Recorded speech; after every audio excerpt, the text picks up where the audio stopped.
Banco Piano. Es el momento de invertir. Consúltenos. Banco Piano. Desde 1944 brindando soluciones financieras.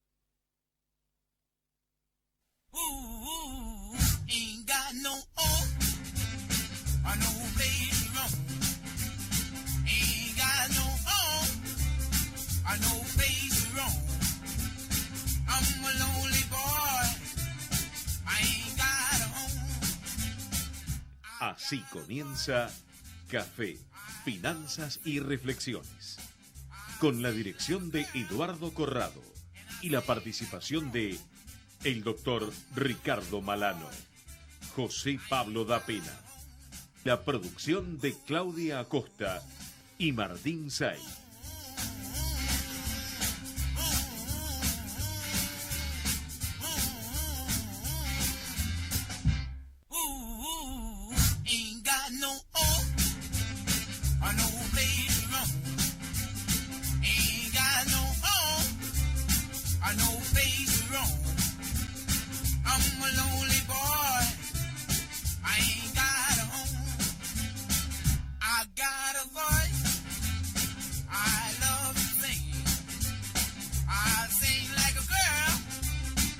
Miércoles 26 de abril de 2017, casi que ya vamos a estar escuchando cómo se pasó el año, ya hay gente preparando la fiesta de fin de año y nosotros la semana que viene tenemos el gran almuerzo por los 1000 encuentros. Más que cómo se pasó el año, bien, como que ya estamos pensando en las vacaciones en todo caso. Claro, obvio, hay gente que ya está pagando cuotas, está pagando las que sacó para ir a ver el Mundial de Alemania en 54 cuotas, la tele y las nuevas vacaciones con el Banco Ciudad que te da 50 cuotas, estamos pagando 3 vacaciones juntas. Bueno, Café, Finanzas y Reflexiones, hoy forma con Da Pena al arco, Ricardo Malano en defensa, medio campo Martín, Claudio en producción, Operación Javier y de 9, Eduardo Corrado, para definir la economía.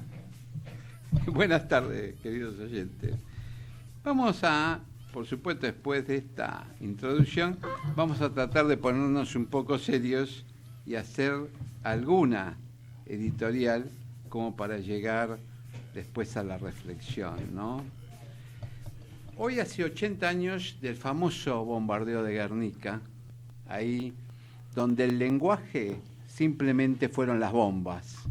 Por otro lado, Noam Chomsky, que es un especialista en lingüística, habla del lenguaje, que es lo que distingue a los hombres de los animales. Y en ese lenguaje que expresamos todos los días, tratamos de analizar lo que está pasando. Entonces, en Europa tenemos el tema que el presidente de Turquía logra una reelección y un triunfo en el referéndum, y Europa lo tolera porque en realidad lo necesita para la Unión Europea.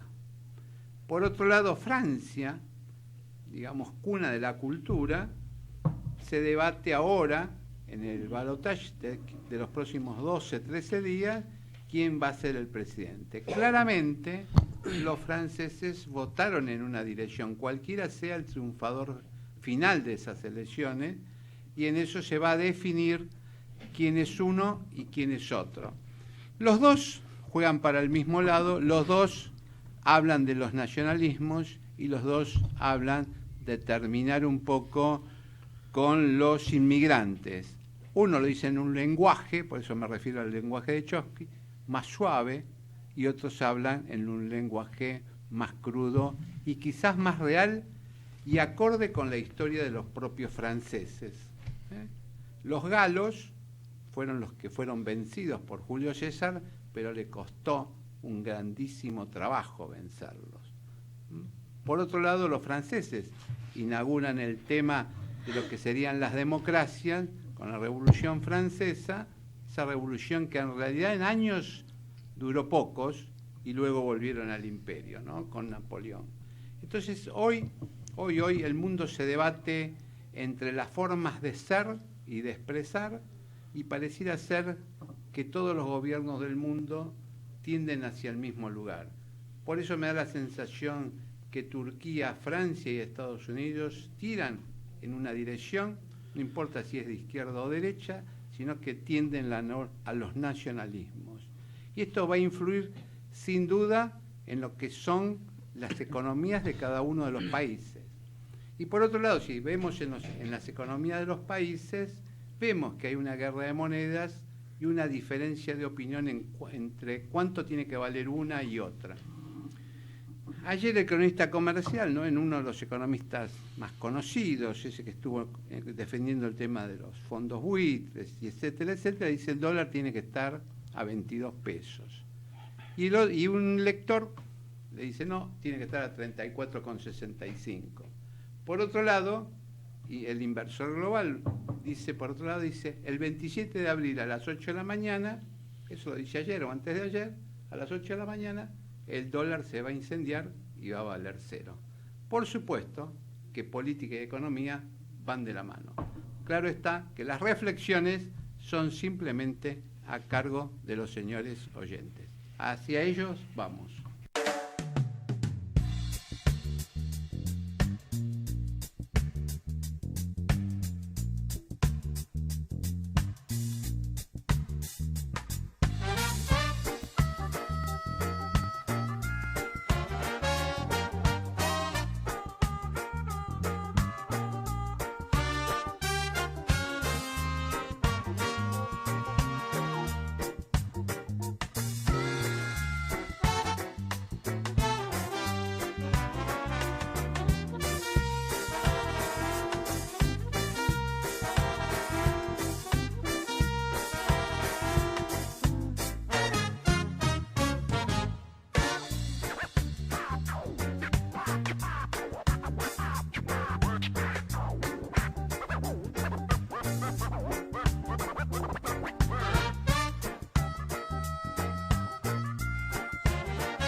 Hasta las 14 horas vamos a ir acá en AM 1220 Comedios, en Café, Finanzas y Reflexiones. Hoy tenemos muchas entrevistas telefónicas.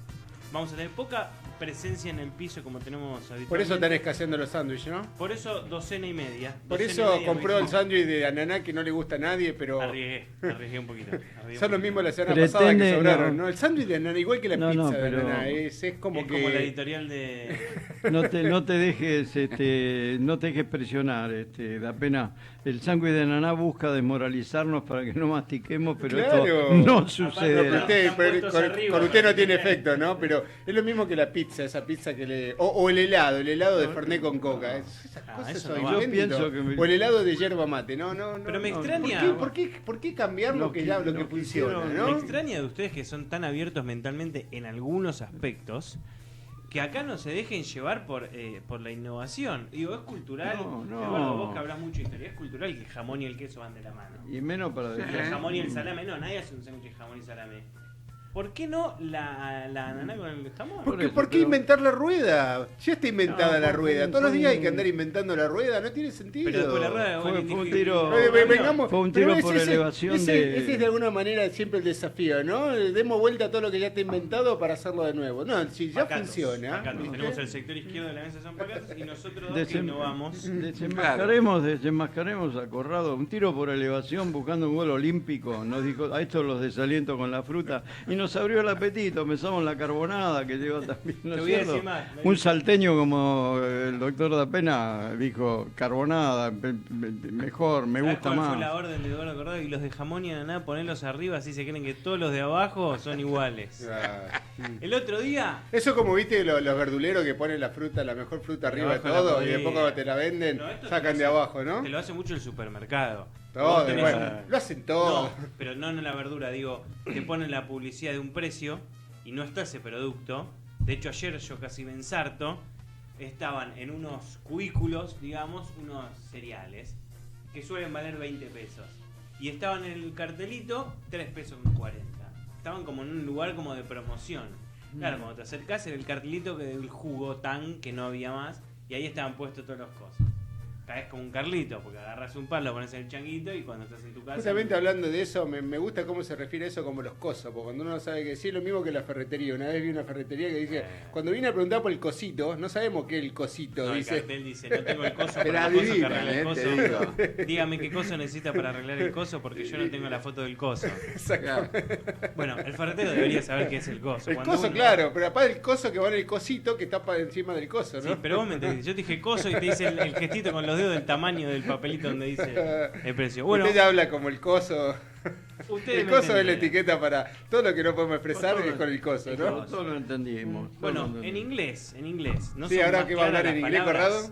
¿No son más claras las palabras? Acá tenemos una palabra para Sí, definir... siempre y cuando entiendas el inglés. No, bueno, pero tiene muchas menos palabras, ¿o no? El inglés sí, de hecho, por ejemplo, no distingue entre el usted y el vos. Es decir, eso ya es un avance. Claro, pero el you es lo mismo para usted o para vos, con lo cual tiene una mayor economía de palabras. Pero, por ejemplo, nosotros lo que usamos como la palabra mochila es solo para definir mochila. En inglés, ¿cómo se dice? Backpack. O sea, definen dos palabras, es el paquete de atrás.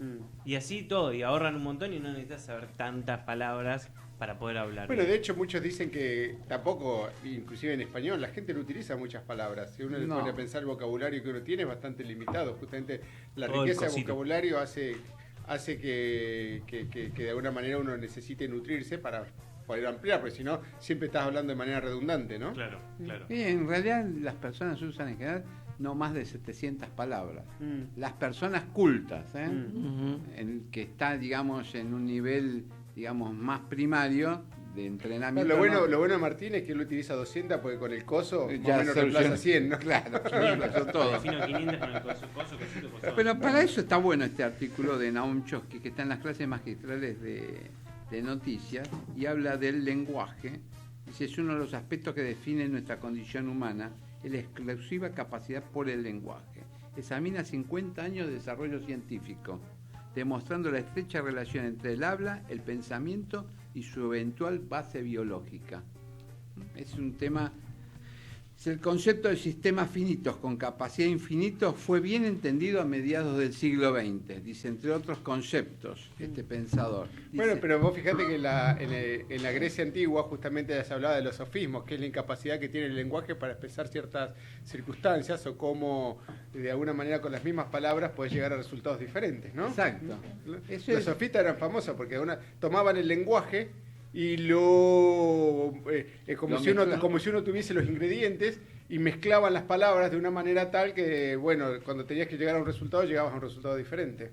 Claro, para acomodártelo a tus conveniencias a lo mejor. No, sobre todo para mostrar que el lenguaje es limitado, es decir, que la construcción del lenguaje no siempre te permite llegar a concluir. Justamente un sofismo es eso, es decir, que llegas a resultados diferentes con el mismo esquema de pensamiento. Ajá. ¿Y los periodistas hacen lo mismo? No sé, por ahí tenemos que hablar con algún periodista.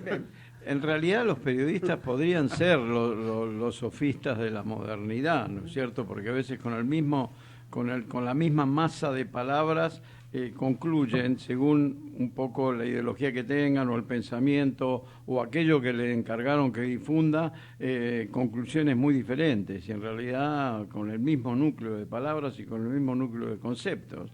Por ejemplo, en este momento se está instalando que en el mundo, Trump, algunos gobiernos, algunos candidatos en Europa tienen un pensamiento populista, ¿no? Y populista hasta hace poco se parecía a progresista, era una cuestión más bien de izquierda, de tendencia, con ideas de izquierda. En este momento, aparentemente decirle populista es conducir a un error, son pensamientos nacionales, si son populares, pero no populistas. Sin embargo, se instaló esa definición y así lo está manejando la prensa. Es un poco un esquema, es un poco un sofisma, porque está llevando a la gente a un estado de confusión, de pensar que quizás continúan los gobiernos progresistas, y no es así. Estos gobiernos tienen otro esquema ideológico, tienen otro esquema de propuesta política y de propuesta económico-social. Sin embargo, seguimos usando las mismas palabras, no el mismo núcleo de palabras, para expresar un contenido totalmente diferente. Yo creo que sí, que los sofistas contemporáneos en parte son los periodistas, o el periodismo, o la prensa en general, ¿no es cierto? Pero eso está vinculado también a lo que se conoce como la posverdad, que es el hecho de que vos expresás ciertas situaciones o ciertos pensamientos basados en hechos que no necesariamente están fundamentados. Entonces los difundís y suponte que, por ejemplo, yo le cuento a Corrado que tal cosa, ¿sí? Y después te la cuento a vos. En realidad la fuente, el origen de la información soy yo, pero vos... Después Corrado viene y te cuenta lo mismo a vos. Para vos ya tenés dos fuentes de información. Pues te lo conté yo y te lo contó Corrado. Por más que sea mentira, pero vos lo validás de alguna manera porque es una mayor cantidad de gente la que te lo está diciendo. O sea que para vos alcanza el estatus de verdad. Cuando en realidad, desde el origen, está falseado porque la información es incorrecta desde el origen y no necesariamente que esté difundida significa que sea verdadera. Vos fíjate que se ha perdido mucho lo que es el método científico dentro de lo que es la difusión de noticias, la difusión de información. Sí. El método científico implica que, primero, que para poder llegar a una conclusión tenés que contar con evidencia. Y en segundo lugar, que tenés que mostrar las fuentes. Es decir, cuando afirmás algo, deberías mostrar la fuente. Cuando uno escribe un paper, cuando uno escribe un trabajo, no podés poner alegremente conclusiones sin que pases por un proceso matemático que de alguna manera lo justifica, o sin que pases por un proceso de prueba empírica que también te justifica los resultados que estás poniendo. Ese es el método científico, bueno, desde Bunge, desde el libro de Mario Bunge, exactamente, que necesitas respaldarlo, necesitas validarlo con una suerte de modelo que está detrás, ¿sí? Y el segundo punto es citar las fuentes. Tantas cosas se repiten sin citar las fuentes solamente porque alguien lo dijo. Entonces, vos lo decís, yo lo repito, y ya de alguna manera para Corrado termina siendo una verdad, porque al escucharlo de dos lugares, supuestamente es cierto, y entonces empezás a incorporar dentro del día a día ciertas etiquetas, ciertas verdades que las considerás absolutas y que no tienen el más mínimo fundamento, porque cuando te pones a escarbar no encontrás el origen, ¿de dónde salió esto? ¿Cómo sucede? Y eso, después cuando viene el proceso de, ¿cómo se dice? Cuando decís algo, una mentira y después lo corregís, la corrección, digamos, el fe de ratas, ya a nadie le interesa porque ya está distribuido como una verdad el pensamiento anterior. Sí, en general... no lo mismo que con la historia la construís a la conveniencia, empezás a seleccionar datos de la historia que son convenientes a cierta estructura de pensamiento. ¿Y quién puede verificar? Solamente un historiador, porque la gente común de alguna manera está debilitada en cuanto a su pensamiento por la falta de conocimiento. Y prácticamente en el mundo científico de avanzada, lo que se hace ciencia de punta. En general, el lenguaje no se utiliza. Se utiliza el lenguaje matemático, se rotó por otro tipo de lenguaje de mayor precisión para justamente lo que decís vos, José, se dé mayor precisión, la mayor precisión posible a la conclusión que se quiere llegar. Digamos. Muchos de los trabajos, muchos de los papers, al menos que se hacen en finanzas y economía, se comparten las fuentes también, no solamente la fuente en cuanto a otros trabajos, sino la fuente de las bases de datos, para que cualquiera pueda replicar los experimentos, es decir, para que no digas yo lo hice y a mí me dio esto y nadie más lo puede hacer, para que no sea algo propietario, sino que bueno, fíjense, cualquiera lo puede hacer y si alguno llega a resultados diferentes tendrá que utilizar unos datos diferentes, ¿no? Bueno, de hecho cuando yo estaba estudiando la primer carrera de contador público, tuve un profesor, Aarón Bernardo, que más vale que no te agarraste en la mesa de examen, pero que te decía que tu opinión no era válida, que la opinión válida era la de los grandes autores. Entonces vos decías que la contabilidad es una ciencia tal, tenías que mencionar cuál era la fuente y el autor de eso, porque no importaba tu opinión, sino cómo habías construido vos esa conclusión que la contabilidad era tal cosa o la economía era tal cosa. Entonces siempre tenías que nombrar el autor y así te tomaba examen. Cuando te tomaba examen era fundamental que dijeras qué autor había sacado tal cosa o tal otro conocimiento. Ahora es mucho más fácil inclusive porque cuando publicás un trabajo hasta podés publicar hipervínculos directamente, claro, llevarte a la fuente, antes no podías hacer, tenías que ir a buscar, ver cuál era la referencia, ir a ver el paper. Exacto. Ahora inclusive hasta es más fácil porque debería estar lo mismo que cuando alguien publica algún tipo de noticia, debería chequear las fuentes, pues si no se difunden cuestiones que son no del todo acertadas, que adquieren la categoría de verdad solamente porque fueron difundidas, ¿no? Claro. Es como diciendo, lo dice el diario, entonces es cierto. No, pará, no necesariamente, ¿no? No necesariamente. Bueno, de hecho, la contrapartida de eso es un libro que se llama El Círculo Matarazzi, Y en un momento dado se encuentran los dos grandes espías de ese momento. Transcurre durante los años 70, se encuentra el superespía norteamericano y el superespía ruso, y el ruso, que era más grande, le dice: mi joven colega, hay que mentir, mentir y mentir para lograr los objetivos. Sí, pero bueno, es lo mismo que decía Goebbels, el ministro de propaganda nazi. Miente, miente, que algo quedará. Claro, eso más o menos es igual. Pero vamos a sacar de las mentiras a las verdades. Hasta ahora vinimos pisando la pelota, y en realidad el dólar evoluciona o no evoluciona, o es una cuestión de otro tema, de tasa, o porque la gente no consume, o porque consume, o porque compran casas, o porque no compran casas. ¿A vos qué te parece? A mí me da la sensación que el señor presidente del Banco Central se ha cedido en el piso que le ha establecido a las tasas, con lo cual absorbe plata. Eso es lo que me parece a mí, lo cual hace que el dólar se quede quieto, digamos. ¿Y usted, doctor Malano, qué piensa al respecto? ¿Cuál es la opinión de un digamos, abogado, de un experto en leyes de la calle? Sí, te agradezco, pero en realidad yo le iba a hablar con un colega amigo, el doctor Dapena, para que me dijera si lo que yo creo es a ver, equivocado. Adelante, yo comparta. creo que se ha establecido un estado de actitud de recesión, si querés, psicológica en la gente. Hay un desinterés por tener dólares, hay un desinterés momentáneamente en la población en buscar dólares, porque está quieto. Es como una conducta volátil. Pero eso sucede siempre, sucede con los bancos y con el dólar. Cuando vos podés sacar la plata del banco, no la sacás. Y cuando no la podés sacar, querés ir a sacarla. Lo mismo pasa con el dólar. Cuando vos no querés dólares, está quieto. Cuando no está quieto, vos querés dólares, ¿no? Exactamente. Refleja un poco el comportamiento. Porque hoy la gente no está en una concurrencia a la búsqueda de dólares, por el motivo que fuere, porque no le interesa. Es como que por algún motivo no le interesa o no necesita atesorarlo, o no siente que es necesario atesorarlo. ¿Y Martín qué piensa al respecto? No, quiero hacer una consulta, ya que están hablando de esto. Me acuerdo cuando estaba el gobierno de Cristina, que la sensación que reinaban entre los que no apoyaban el gobierno era que no éramos libres de comprar dólares, y uno que tenía que ir a una cueva a comprar dólares y pagaba 5 veces más para comprar un dólar, porque era... Bueno, no 5 veces más, un 40% más, un 50% más.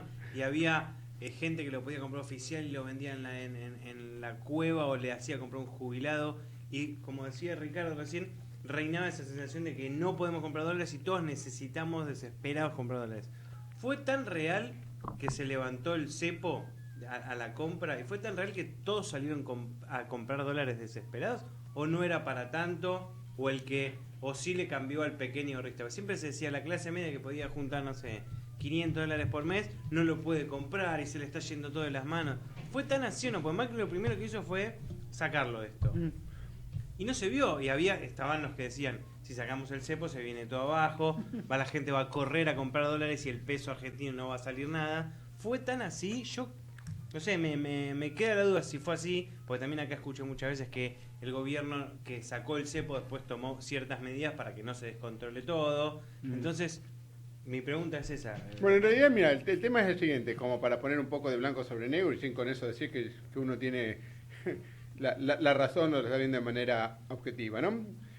Mientras hubo restricciones de acceso al mercado cambiario, que fue en el año 2011, más o menos octubre de 2011 hasta diciembre de 2015, vos veías que había una diferencia en el tipo de cambio. Lo reflejaba primero el dólar blue, ¿bien? Pero en segundo lugar el dólar de contado con liquidación, que era un dólar oficial, bien, el valor oficial del dólar, pero no del dólar billete, sino de la posibilidad que vos tenías de acceder a dólares comprando títulos argentinos que cotizasen en el exterior. ¿Bien? Entonces, por ejemplo, un título argentino de YPF, un bono o una acción de YPF que cotizaba en el exterior, valía 140 pesos. Sí. Y acá valía 10... afuera valía $10, perdón, y acá 140 pesos. Entonces, implícitamente sacabas de que estabas comprando dólares a 14. Entonces, ahí te dabas cuenta de que había una inconsistencia en el precio, porque no puedes tener tres precios diferentes. Tenías un precio para el dólar oficial, un precio para el dólar contado con liquidación y un precio para el dólar blue. Cuando levantan las restricciones, lo que sucedió, que era lo que estaba previsto, de esta forma ha sido escrito con anticipación, es que el precio del dólar oficial se fue al precio del dólar contado con liquidación, no al del dólar blue, porque el del dólar blue era el de máxima. Bien, también se habla de un tipo de cambio de convertibilidad, que es decir, bueno, si pasásemos todos los pesos a dólares, cuánto valdría, pero eso no va a pasar nunca, porque siempre vas a necesitar peso, aún en la época de hiperinflación de Alfonsín en el 89, cuando, ¿te acordás? 176% creo que fue la inflación de julio del 89, 176, sí. Algo así, o 190%, 190 en un mes estamos hablando, ¿no? En un mes, sí. Claro. En el 89. No, pero estamos hablando del mes de julio de 1989, ¿no? Entonces, cuando liberás el tipo de cambio, el dólar blue refleja justamente ese, el máximo, ¿no? Claro. Cuando liberás el tipo de cambio, el precio del contado con liquidaciones hacia el cual converge el dólar oficial. Pues ya lo sabías por anticipado, no hacía falta ser mago para saber que a ese precio iba a ir. ¿Bien? Pero la gente vos fíjate que, por ejemplo, comprarlo o no. ¿Cómo? La gente que sentía que no tenía la posibilidad, que si a mí el gobierno no me deja comprar. Pero todo depende a qué precio lo comprabas, porque vos sabías más o menos a qué precio se iba a estabilizar. Por el contado con liquidación, más o menos sabías. Es que el que compraba en el gobierno del cepo compraba en la cueva, compraba el blue. Compraba a 16. Pero ¿cuándo comprabas el blue? Cuando tenías fondos, vos fijate que... Negros. Claro, el punto es... ¿Con qué fondos lo comprás? Porque vos podías comprar el contado con liquidación con fondos blancos, pero con fondos negros no podías comprar el contado con liquidación. Pero yo hablo del empleado que ahorraba 2.000 pesos por mes y quería guardar. Sí, podía comprar blanco. Podía comprar el blanco y hacerlo hasta con dólar con liquidación. Con la paranoia que reinaba de te tenés que anotar en la FIP, tenés que hacer papeles y que después te investigan. No, te autorizaba directamente de la página de la FIP, te autorizaban a comprar si tenías los ingresos inclusive tenías un punto más en ese momento. Y después pasamos a explicar la dinámica actual, ¿sí? Pero inclusive tenías un punto más, porque vos podías hacerlo directamente por home banking. Te abrían una cuenta y no te cobraban el 30%. Si lo tenías inmovilizado durante un año. O sea que lo tenías en dólares inmovilizado por un año. Claro. Pero esa era la circunstancia. Es decir, ese es el precio del dólar, ¿no? Entonces, de repente, la situación con la que te encontrás en diciembre del 2015 es que libero el tipo de cambio, pero primero tengo un déficit fiscal bastante significativo, en segundo lugar tengo un montón de futuros que cumplir, ¿bien? Y en tercer lugar arrastro un stock de Levax, ¿bien? Ya tenías un stock de Levax en ese momento. Con lo cual, ¿qué termina pasando? Que si vos imprimís todo ese dinero, ¿qué pasa con los precios? ¡Pum! Explotan. ¿Y qué pasa con el valor del dólar? También explota. Claro. Es decir, pues de una manera, el dólar es como la manzana. Es un bien real, es un activo real. ¿Bien? Entonces, lo que hizo el Banco Central para evitar eso es subir la tasa. Vos fíjate que dicen que el tipo de cambio es libre en Argentina. Y de hecho, el tipo de cambio es libre. Pero si lo ves desde el punto de vista económico, no es libre. Porque en definitiva queda fijado por la tasa. Y cuando el Banco Central fija la tasa, fija el tipo de cambio. Vos fíjate si bajase la tasa de ahora del 26,5, del 23, dependiendo cuál tasa, claro. La de la Levac, la de Pases, cuál utilice. Otro valor también. Que lo hizo, vos, en febrero, creo que en su momento, bajó la tasa a comienzos del año pasado y el tipo de cambio se comenzó a disparar, llegó a 16, casi 17. ¿Qué tuvo que hacer el banco? Y al bajar la tasa es porque había más pesos dentro del mercado. ¿Qué tuvo que hacer? Subir la tasa, que no es que la sube, sino que aspira pesos del mercado. Es decir, ¿cómo hace un banco para obtener dinero en efectivo? Paga una mayor tasa. Entonces eso es lo que está sucediendo desde el año pasado. El Banco Central necesita imprimir pesos para cumplir con los requisitos que le pide el gobierno en cuanto a monetización del déficit, pero por otro lado necesita aspirar pesos para poder cumplir con las metas de inflación que se ha impuesto. ¿Cuándo se va a resolver todo esto? ¿Cuándo? Y con un elemento adicional, que es la abundancia de dólares. Que tenemos una abundancia de dólares, lo cual provoca que el tipo real de cambio esté bajo. Y cuando el tipo real de cambio está bajo es porque los pesos le ganan al dólar. ¿Bien? Hasta ahí todo bien. ¿Cómo se va a resolver esto? ¿Cuál sería la vía de solución? El incremento de la demanda de pesos. Así que la gente comienza a utilizar más pesos de lo que lo está utilizando. ¿Y por qué la gente utilizaría más pesos en algún momento? Por dos motivos. Primero porque baja la inflación. Primero porque baja la inflación. Los saldos reales, es decir, la cantidad de pesos reales que tiende a tener la gente, la demanda de pesos, la demanda de saldos reales, tiene un comportamiento negativo con la inflación. Mientras más baja la inflación, más la demanda de saldos reales. Y en segundo lugar, cuando se empiezan a verificar ciertas señas de crecimiento. Porque a medida que la economía crece, necesita más dinero. Igual que una empresa, cuando crece, necesita más dinero en efectivo. La clave termina estando en la demanda de pesos. Ahora, el hecho de que haya una abundancia de dólares te provoca que el tipo real de cambio esté bajo. Y que el tipo real de cambio esté bajo significa que en general el peso le va a ir ganando al dólar en términos, no en términos reales, porque el tipo real de cambio ya está bajo, sería muy difícil que siga bajando más, sobre todo con la política que está llevando adelante el Banco Central de tratar de mantenerlo, pero el Banco Central, para poder limitar la inflación, está ofreciendo tasas de interés reales en pesos. Entonces eso hace de que las inversiones en pesos tiendan a ganarle a las inversiones en dólares en Argentina. Claro, sí. Lo que vos tenías en el cepo era una inconsistencia entre dos precios en el mismo momento. Precio oficial, precio contado con liquidación o blue. Lo que tenés en este momento es una inconsistencia del precio, pero no en el mismo momento, sino en dos momentos de tiempo diferentes. Cuando Nielsen dice, vamos a llevar el tipo, querría que el tipo de cambio fuese 22, es correcto, porque eso es consistente con una tasa mucho más baja. Lo que pasa es que eso significaría una emisión de dinero que te terminaría impactando en los precios, y mientras no haya demanda de saldos reales y no haya crecimiento, toda esa emisión de dinero termina justamente atentando contra la posibilidad de bajar la inflación. Vos decís, el tipo de real de cambio ahora, ¿es un tipo real de cambio de largo plazo? La respuesta es no. O sea que en lugar de haber una inconsistencia en el mismo momento, como sucedía con el cepo, que vos veías dos precios, en este caso hay una inconsistencia temporal, intertemporal.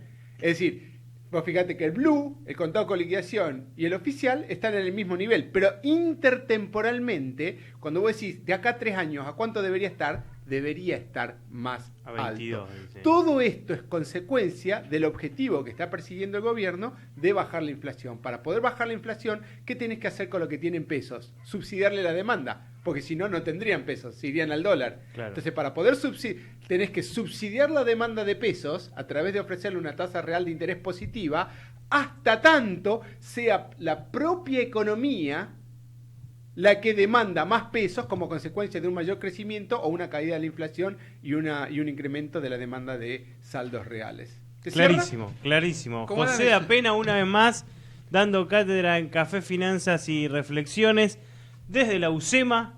José Pablo da Pena, nos vamos a la pausa y después vamos a estar hablando con Germán Rey del Banco Piano, porque además José da Pena, además de todo lo que nos dice, nos va a dar la cotización del Bitcoin. 1264 ayer. Vamos la radio, somos tu voz. Vamos con Eco, siempre la verdad y la mejor información. Ay, pero qué tarde que se me hizo. Me tengo que apurar porque si no, no llego.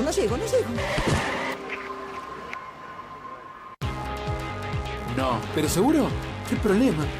Bueno, vamos a encontrar una solución. Bancame ahí que en 2 minutos estoy con vos. Bueno, vos ahora te tenés que ir. Sí, pero yo quiero hablar de esto ahora. Cuando llegue a casa te llamo. 3 de cada 10 muertos en el tránsito son peatones. Cruzá siempre por la senda peatonal o esquina, respetando los semáforos. Allí, todos los vehículos deben darte prioridad. Luchemos por la vida. Descarga gratis de tu celular la aplicación Ecomedios. Podés escucharnos en vivo, informarte con las últimas noticias y entrevistas en audio y video. Búscala y bajate la aplicación Ecomedios. Podés vernos en vivo en ecohd.com.ar. Conectate con nosotros. Línea directa 4-325-1220. Global Inversión. El único fondo de inversión agropecuario focalizado en especies aromáticas. Más información en nuestra página globalinversión.com. En noticiasyeconomía.com.ar vas a encontrar la información y la opinión que no sale en otros lados. Gestión integral de inversiones inmobiliarias en Miami. Eduardo Pérez Oribe, presente en el mercado de Miami por más de 25 años, le brinda servicios de asesoramiento, búsqueda y análisis de opciones, gestión integral de la compra y administración posterior de su propiedad para que su decisión de invertir en bienes raíces en USA se concrete con óptimos resultados. Le ofrecemos un servicio diferenciado que incluye la compra y la gestión de todos los aspectos pre y post compra. Intertrust Realty. Teléfono 5256-7136.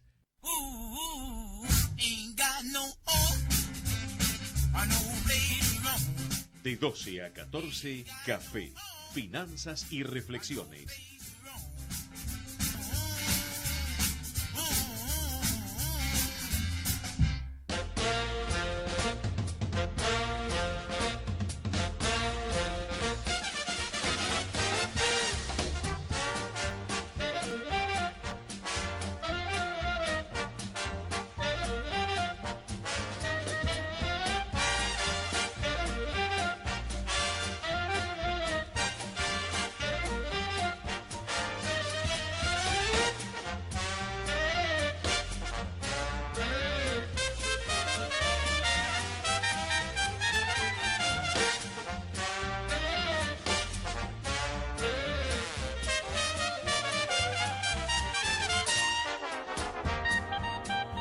Café, Finanzas y Reflexiones te invita a que participes del programa llamando al 4325 1220 y hables con Eduardo Corrado. Por ejemplo, llamó Martín de Avellaneda y le pregunta: Eduardo Corrado, usted que es matemático, sabe mucho de números, ¿hay algún método o no me gasto más en hacer la martingala para ganarle a la ruleta? Hay un método. ¿Sabés cómo funciona el método?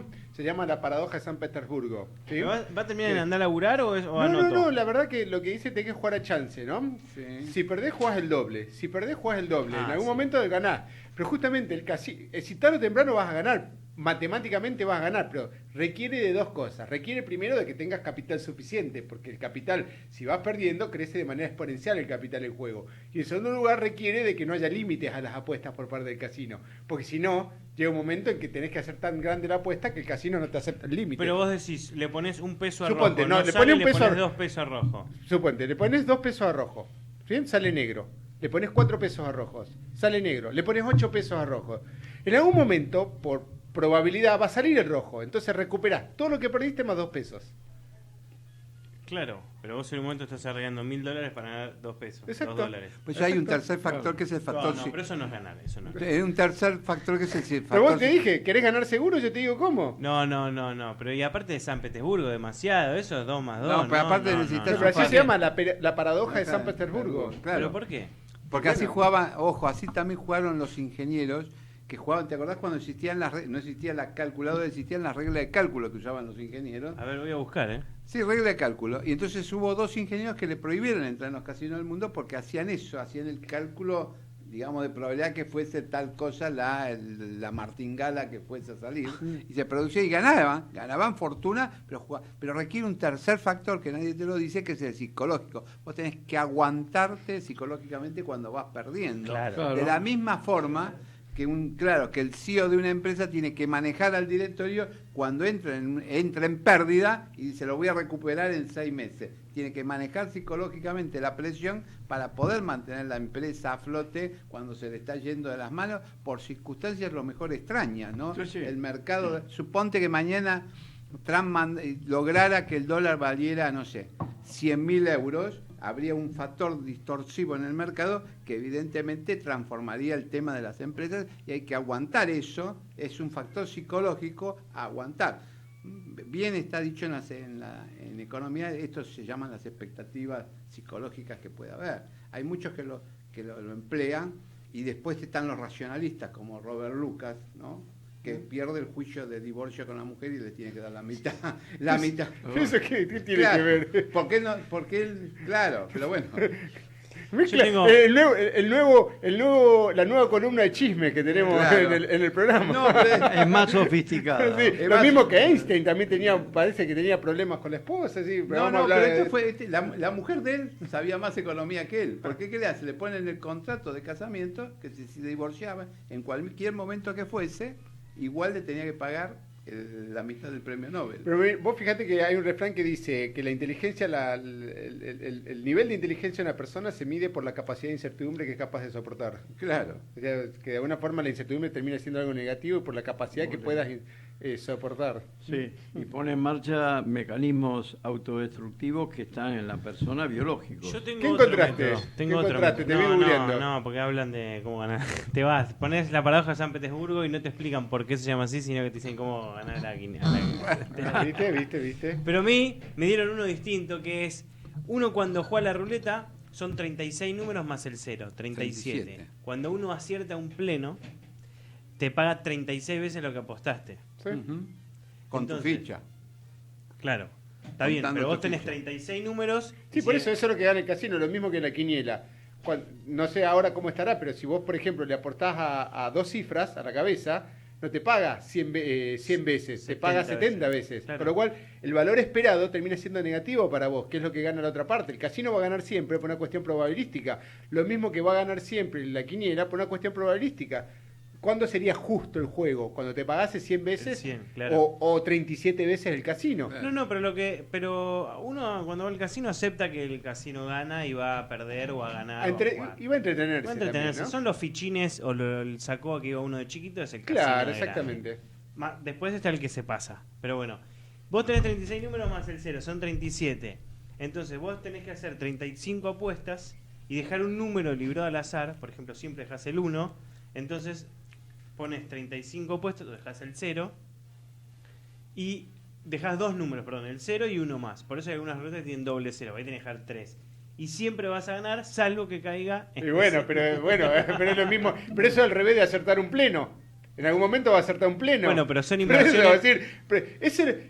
Son inversiones con menor riesgo. Pero ese no es con menor riesgo. Porque tarde o temprano es lo mismo que levantar quiniela clandestina. Es un negocio bárbaro hasta que alguien te emboca un pleno. No, porque quizás cuando te embocaron el pleno vos ya ganaste tantas veces que podés cubrir ese problema. Está bien, pero vas a seguir. ¿Y qué pasa si te embocan 2? Probabilísticamente puede pasar. La gracia es morirte antes de perder. Sí, la gracia es no jugar. La gracia es morirte antes de que salga ese número de la quiniela clandestina. Porque no la finanza termina siendo algo similar. Vos es decir, no es que se puede ganar siempre en finanzas. No ganás siempre con las inversiones. Tiempo. No, lo que pasa es que vos, en promedio, deberías ser lo suficientemente capaz de ganar más veces de la que perdés. O sea, perder está dentro de los cálculos de los portafolios, de las inversiones. Eduardo, tenés que tener la paciencia necesaria para saber perder. No solo la paciencia, sino la capacidad, porque si vos tomás las finanzas como tomás las apuestas en el juego, por ejemplo, con esto de te paga 36 sobre 37 o 70 sobre 100, nunca vas a ganar, porque en el promedio no vas a ganar. No, y tenés que tener paciencia y respaldo económico para poder bancar, como dice él, 6 meses de pérdidas. Bueno, Macri está en Estados Unidos. ¿Le sirve o no le sirve al país? ¿Le va a cambiar algo o no le va a cambiar nada? Siempre te sirve mantener relaciones con cualquier país. ¿Sí? ¿Con la foto de Macri con Trump le suma? ¿Hoy por hoy? No sé. No, bueno, si pero necesitaríamos un analista político para eso. Claro. Bueno, acá hay tres. Desde el punto de vista... No, yo no soy político. Del punto de vista del análisis... Ricardo, Eduardo y Javier. No, del punto de vista... Javier. El operador es analista. Claro, analista político. No, del punto de vista a lo mejor... No sé del tema del punto de vista político. Yo sé que del punto de vista de los negocios, yo tengo que hacer negocios aún con aquel que no me guste. Bueno, de hecho lo hace más si es Estados Unidos. De hecho lo hace Estados Unidos con Venezuela. Claro. Necesito le compra petróleo, Estados Unidos le compra petróleo a Venezuela. Claro. En realidad es que si yo no hago negocios con todos, nunca voy a abrir las puertas para lograr colocar al país que sea, en este caso Argentina, en un puesto deseable dentro del contexto mundial. Yo creo que si te sirve, vos te tenés que entrevistar con Trump y también te tenés que entrevistar con Putin. Y si es necesario entrevistarte con los dos posibles presidentes de Francia, también, porque el fin final del presidente es lograr el bienestar para su país, independientemente de lo que piensen individualmente él, si me gusta o no me gusta la corbata de Trump. Y particularmente siempre es positivo estar en la foto al lado del presidente del imperio. Claro. Esto es evidente, en todo momento fue. Bueno, tenemos una comunicación telefónica, ya que estamos hablando de apuestas, de inversiones y de mundo bursátil. Lo tenemos a Germán Rey de Piano Bursátil, que nos va a estar contando un poquito e intercambiando opiniones con José Pablo da Pena acerca del mundo bursátil hoy por hoy. Bienvenido a Café, Finanzas y Reflexiones, Germán. Hola, ¿qué tal? ¿Cómo andan? Bien, muy bien, Germán. José te saluda. ¿Cómo estás? ¿Qué tal, José? Muy bien, por suerte. Bueno, contanos un poco cómo ves el mercado, cuáles son las perspectivas que tienen en Piano, qué es lo que están recomendando. Es decir, si pudieses hacer un paneo como punto de partida para esta charla. Ok. Hoy, bueno, ahí están hablando justamente de Trump.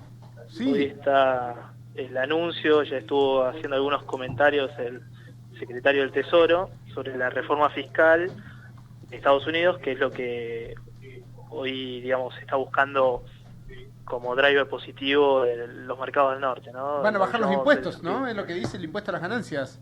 Exacto, la renta, que es el fuerte de ellos no tienen lo que se llama bienes personales o la riqueza como acá, sino que el fuerte es las ganancias, que lo quieren llevar al 15%, ¿sí? Hay que ver ahí si puede pasar por el Senado, ¿no?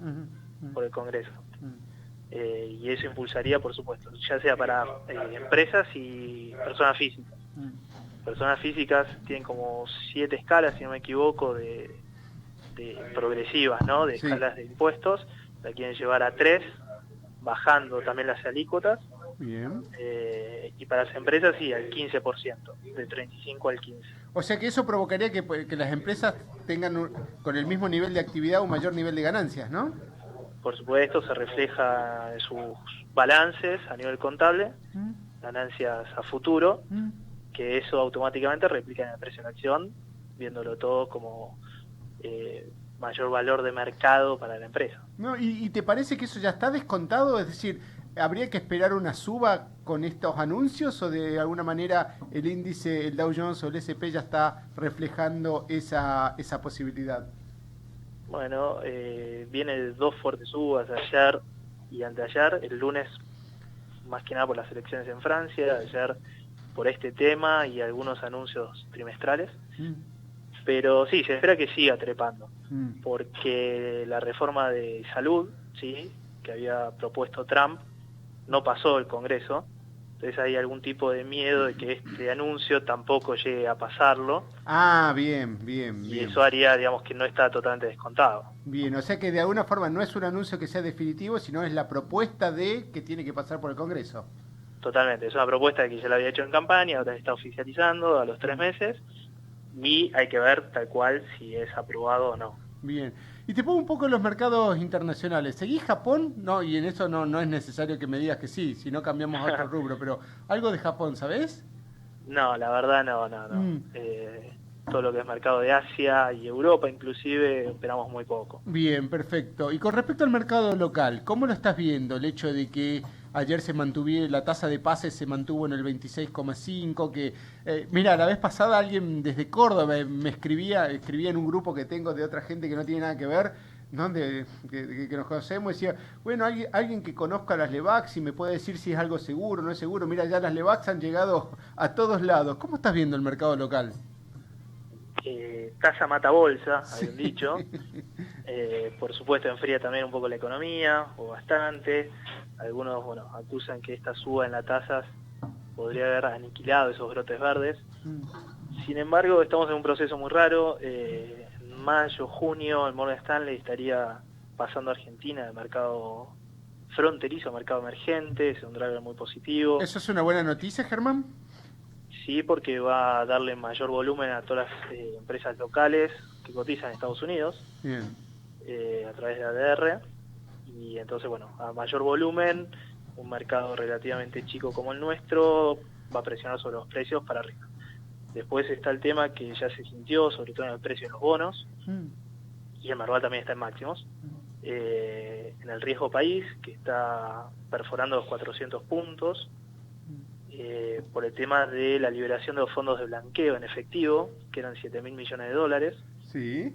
La mayoría de eso va a renta financiera, algo se trasladará a inmuebles, autos, construcción, pero nosotros por nuestra experiencia propia, todos los que han entrado al sinceramiento en efectivo están volcándose en renta fija, renta variable. Bien. Entonces eso también es un impulso extra. Hace poco se pagó un bono, uno de los más representativos que había, 7.000 millones de dólares del Bonar 17, que se sigue volcando todo a nuevos bonos. El ministro, porque ahora es ministro de Finanzas,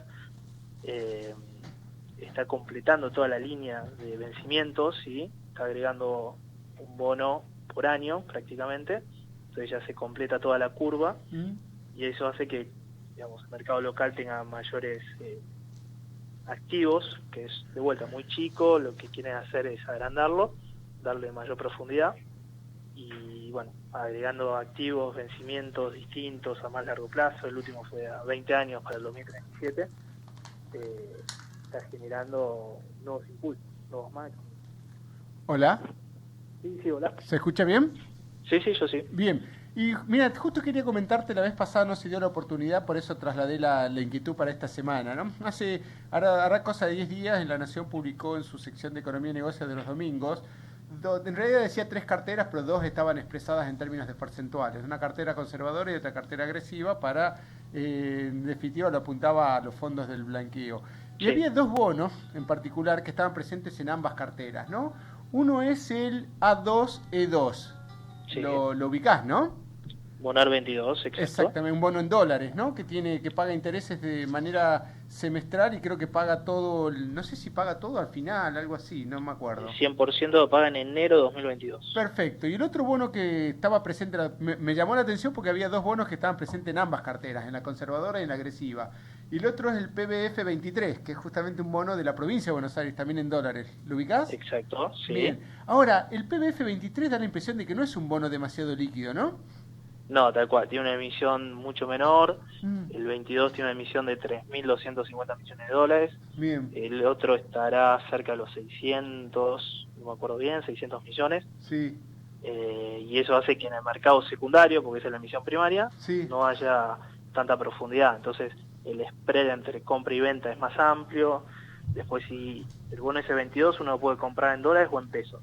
Bien. El bono siempre paga en dólares, pero si uno quiere pagarlo en pesos puede, y después eventualmente, si no espera el vencimiento y lo quiere vender anticipadamente, lo puede cancelar o vender en pesos o en dólares. En cambio, el de provincia también es un bono en dólares, pero al no tener tanta profundidad, tanto mercado secundario, si se lo quiere vender en dólares cuesta muchísimo más, las puntas están más abiertas. Si es un monto importante va a tardar días, ¿sí?, en venderlo. Pero bueno, si se mantiene una cartera finish, vale la pena. Tiene Bien. 1,5 puntos más de tasa que el otro bono. Bien, ¿y son bonos que vos recomendarías o cuáles serían desde tu punto de vista, de tu expertise, para quien quiere entrar en bonos en dólares, un producto que consideres que es apropiado? Bueno, a raíz de todo esto, del blanqueo, las tasas se están cayendo bastante, eso se refleja en nuestro país justamente. Sí. Y el bono S22 rinde 5% anual. Nosotros nos está gustando un poquito más el 27. Ah, bien, bien. Sí, que ya rinde 1,5 puntos más. Bien. Ahora, si tuvieses, si tuvieses una suba de tasas en Estados Unidos, ¿no le pegaría más al 27? Sí, siendo un bono más largo, por supuesto, está, digamos, tiene, digamos, mayor problemas, si se quiere, si se complica el mundo, pero a su vez tiene mayores ventajas si Argentina sigue recortando su riesgo país y se acerca al promedio de la región, ¿no? Claro, Perú, exactamente. Colombia. Nosotros creemos que el mercado argentino apunta más para ese lado que para el otro. Bien. Porque la suba de tasas de interés, ahí hay que dividirlo, ¿no?, entre lo que es la Fed, que sería el Banco Central Argentino, sí, que se esperan 3 subas más, una ahora en junio, 3 subas en el año, una en junio, otra en octubre más o menos, y la otra sería en diciembre. Pero lo que es representativo siempre es la tasa de 10 años, la que cotiza minuto a minuto. Bien. Y esa tasa que llegó a 2,80 ahora está en 2,30, y esa es la que realmente impacta en los bonos locales. Está bastante controlada, se puede subir un poquito más, que sería 3%, que sería muchísimo. Un bono local rindiendo de 6 no va a funcionar ninguna dificultad ni problema, digamos, a la baja. Por ese lado, puede tenerlo por otro lado, ¿no? Perfecto. ¿Y ese bono que el del 27, qué estructura tiene? ¿Cuándo paga intereses y cuándo paga capital? ¿Y en qué moneda? Siempre en dólares, y se puede adquirir en pesos con dólares. Paga cada 6 meses el cupón es de 6,87, paga en enero y en julio, y como cotizan sobre la par, está cerca de $108, la tasa real de rendimiento, que sería la TIR, está un poquito más abajo, en 6,3. Y el vencimiento es todo al final, en enero 2027. Bien. Y con respecto a acciones, ¿te parece, digamos, lo que estaría impactando en este caso es lo que habías adelantado, el hecho de que eventualmente Argentina pueda llegar a estar reconocida como mercado emergente para Morgan Stanley? ¿Pero eso repercutiría más en las empresas que tienen cotización en Estados Unidos que en las que tienen cotización local? Sí, obviamente, el primer impulso es ahí. Bien. Pero como empiezan a quedar atrasados ciertos papeles que no tienen cotización afuera, automáticamente el mercado ajusta y traslada, o para llevar un ejemplo, Galicia sube 30%, y Siderar, que no tiene una ADR, quedó en 5, los inversores seguramente arbitrarán y trasladarán parte de esa ganancia de papel que tiene ADR al que no lo tiene. Entonces el mercado en general, en promedio, sigue traccionando. Buenísimo. Buenísimo. Muchísimas gracias, Germán, por tu tiempo, gracias por la generosidad de tus comentarios y bueno, por los pronósticos. Seguimos en contacto, ¿sí? Por favor, un abrazo grande.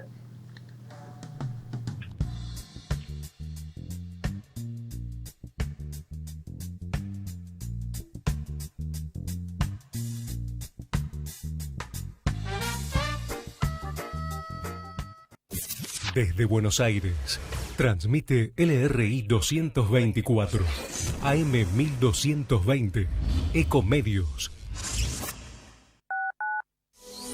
La información que pasa por Eco está en ecoya.com.ar. Conectate con nosotros. Facebook.com/Ecomedios 1220. Global Inversión, el único fondo de inversión agropecuario focalizado en especies aromáticas. Más información en nuestra página globalinversión.com. Mantenete siempre informado en www.noticiasyeconomía.com.ar. Gestión integral de inversiones inmobiliarias en Miami.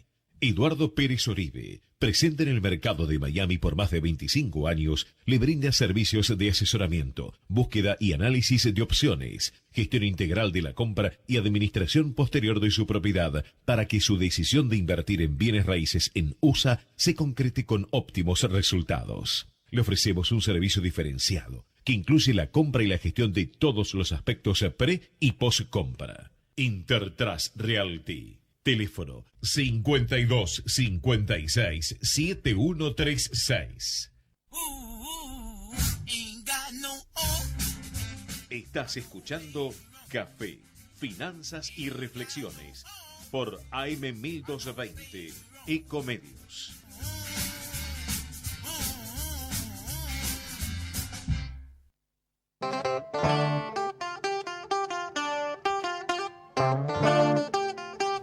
Seguimos en Café, Finanzas y Reflexiones. Los teléfonos 4325-1220, 5254-2353, el contestador. WhatsApp 3037-6828. Bueno, está bien que me grites así porque quizás no escucha. La gente llama al celular y le suena en vivo a algún conductor del programa. Claro, cosa que no hay que hacerlo, pero bueno.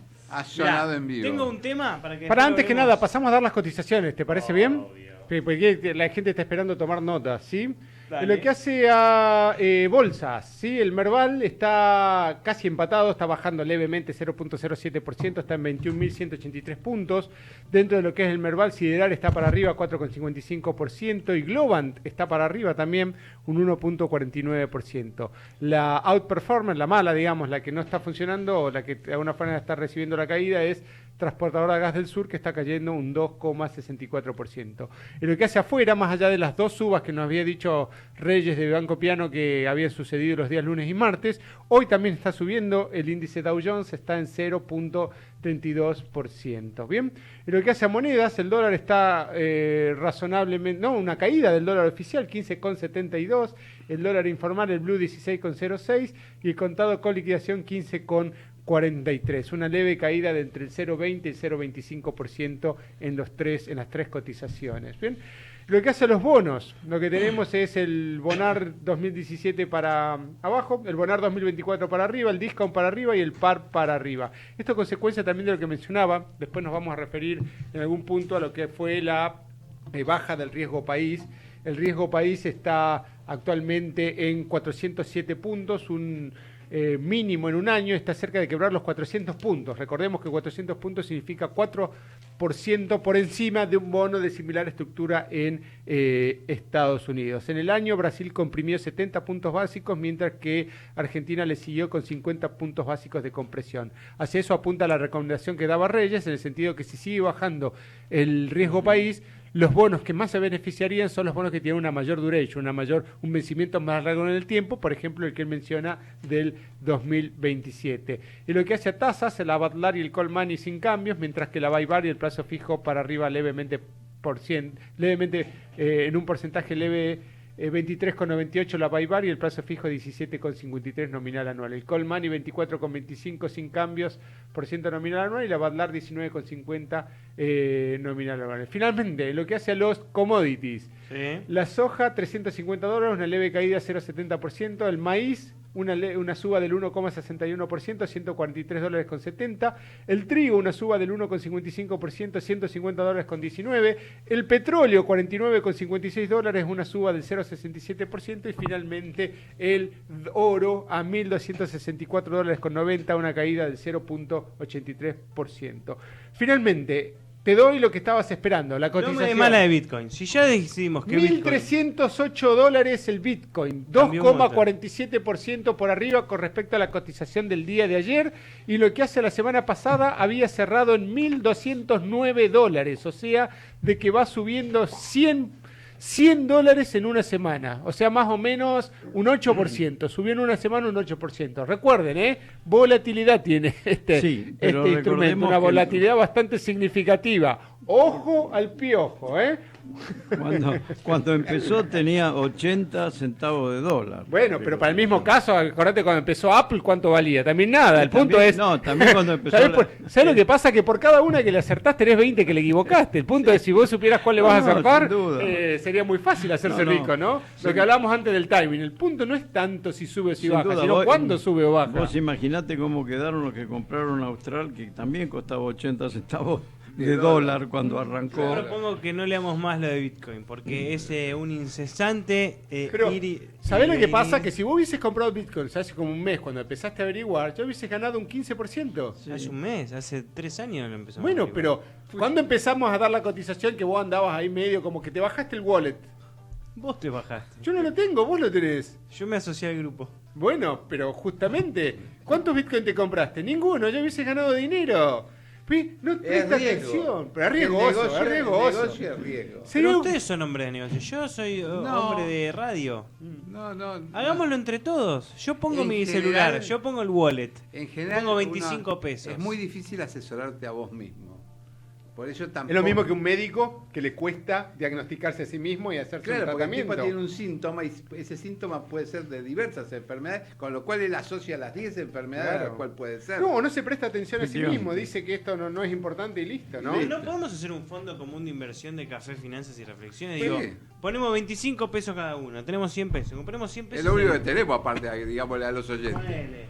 En Bitcoin. Y vemos lo que pasa, como hacen en la UCEMA, como lo hacen en la Universidad del SEMA, que tiene un fondo común de inversión con los alumnos. El riesgo es alto, porque si no somos exitosos... con los alumnos no, ojo, aclaremos, es un fondo de inversión de la propia, un fondo de becas de la propia universidad que es administrado por los alumnos, que es diferente. Son dos cosas diferentes. No, pero esto es muy importante decir, porque no le piden plata a los alumnos. No, por eso, es muy importante hacer la distinción porque, y esto hablando de manera seria para cualquier persona que quiere dedicarse a las finanzas, hay un organismo que es la Comisión Nacional de Valores, que es la que se encarga justamente de velar por los intereses de todos los ahorristas. Es decir, nadie puede abrir un fondo de inversión y decir, vengan, inviertan en mi fondo de manera gratuita, sin ningún tipo de control. Claro. La Comisión Nacional de Valores, por eso te hago la aclaración, que es muy seria la aclaración, porque no es un fondo de los alumnos con los alumnos, ni es un fondo de inversión bajo ningún aspecto tampoco. Es un tema que está vinculado al manejo de un portafolio que está orientado hacia becas, en los cuales los alumnos encuentran una práctica profesional, que es muy distinto a cualquier otro tipo de asociación que se pueda hacer. Bueno, entonces es como si hicieran una pasantía. Claro, exactamente. Exactamente. Que es lo mismo que les pasa cuando vienen a hacer una pasantía. En realidad ellos no tienen responsabilidad. Aportan ideas y lo van haciendo. Supongo que acá también, ¿no?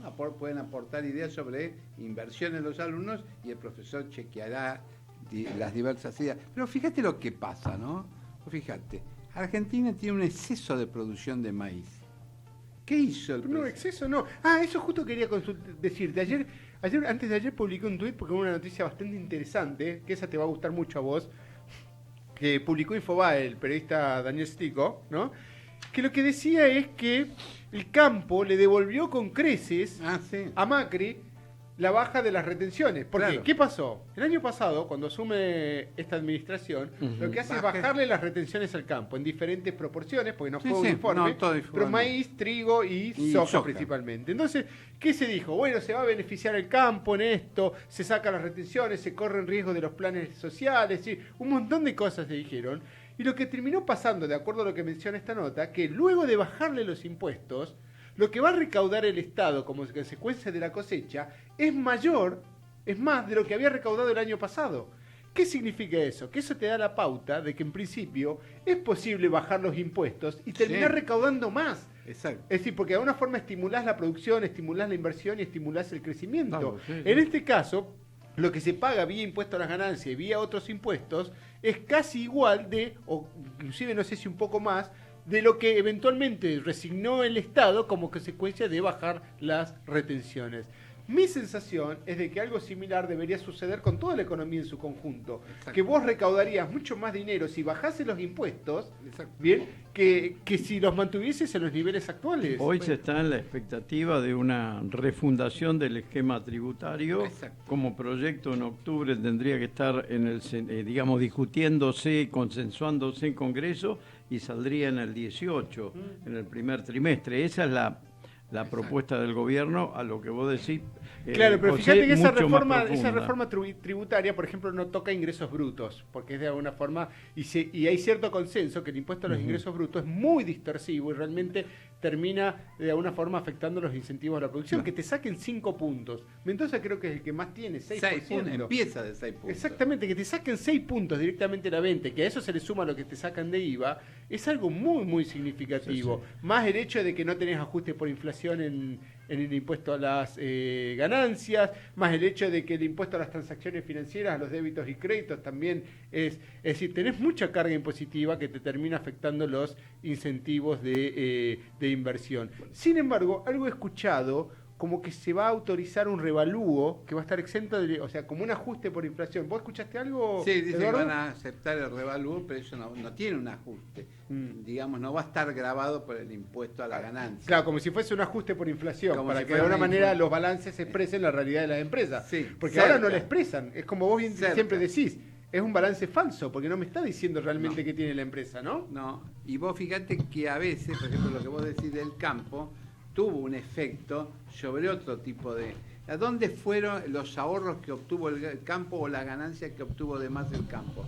En general fueron a la construcción. Por eso la construcción levantó el nivel de empleo. Porque casi todas las ciudades cercanas a los centros productivos o donde más recauda el campo, es el caso de Venado Tuerto. Venado Tuerto recaudó mucho con la recaudación y mandó, a contrario censo de lo que la gente piensa, de que el precio más alto es Puerto Madero, el del metro cuadrado, el precio más alto del metro cuadrado se cotiza en Venado Tuerto. ¿Por qué? Porque tiene un centro gran recaudador de temas de cosecha de campo. Y ahí el precio llegó en algunos casos hasta cerca de los $8.000 el metro cuadrado. No en todos, pero en algunos casos tocó eso. Y en algunos pueblos chicos, ríanse de eso, Cañada de Gómez, que es un pueblo que está en Santa Fe, obtuvo subas en los precios de los inmuebles gracias a los altos ingresos de cosecha y a la menor retención que le hace el gobierno a la soja, que en este caso fue el menor, ¿no? Porque la soja fue el que menos recibió de beneficio, que recibió el 5%, ahora le tendrían que dar más porque es el que más bajó en los precios internacionales en términos de valor de tonelada, el que más bajó fue la soja. Entonces ahí habría que darle un mayor incentivo. Pero fíjate con lo que pasa, esto lo dice Ámbito, ¿no? En la contratapa dice: las automotrices temen cierre de fábricas por el efecto maíz. ¿Qué es el efecto maíz? Esto me llamó la atención y me puse a leer, ¿no? Dice, ¿qué es el efecto maíz, doctor Corrado? Yo le voy a decir, dice: el gobierno citará las terminales, quiere la total reconversión del sector al biocombustible para colocar la sobreproducción de maíz y de caña de azúcar. Es decir, que los autos, su combustible sea el biocombustible, maíz y caña de azúcar, y eso es en definitiva que es para producir etanol, lo que se llama el etanol. Recordemos que en el año 53, cuando se hizo el mismo intento, fracasó porque los motores explotaban.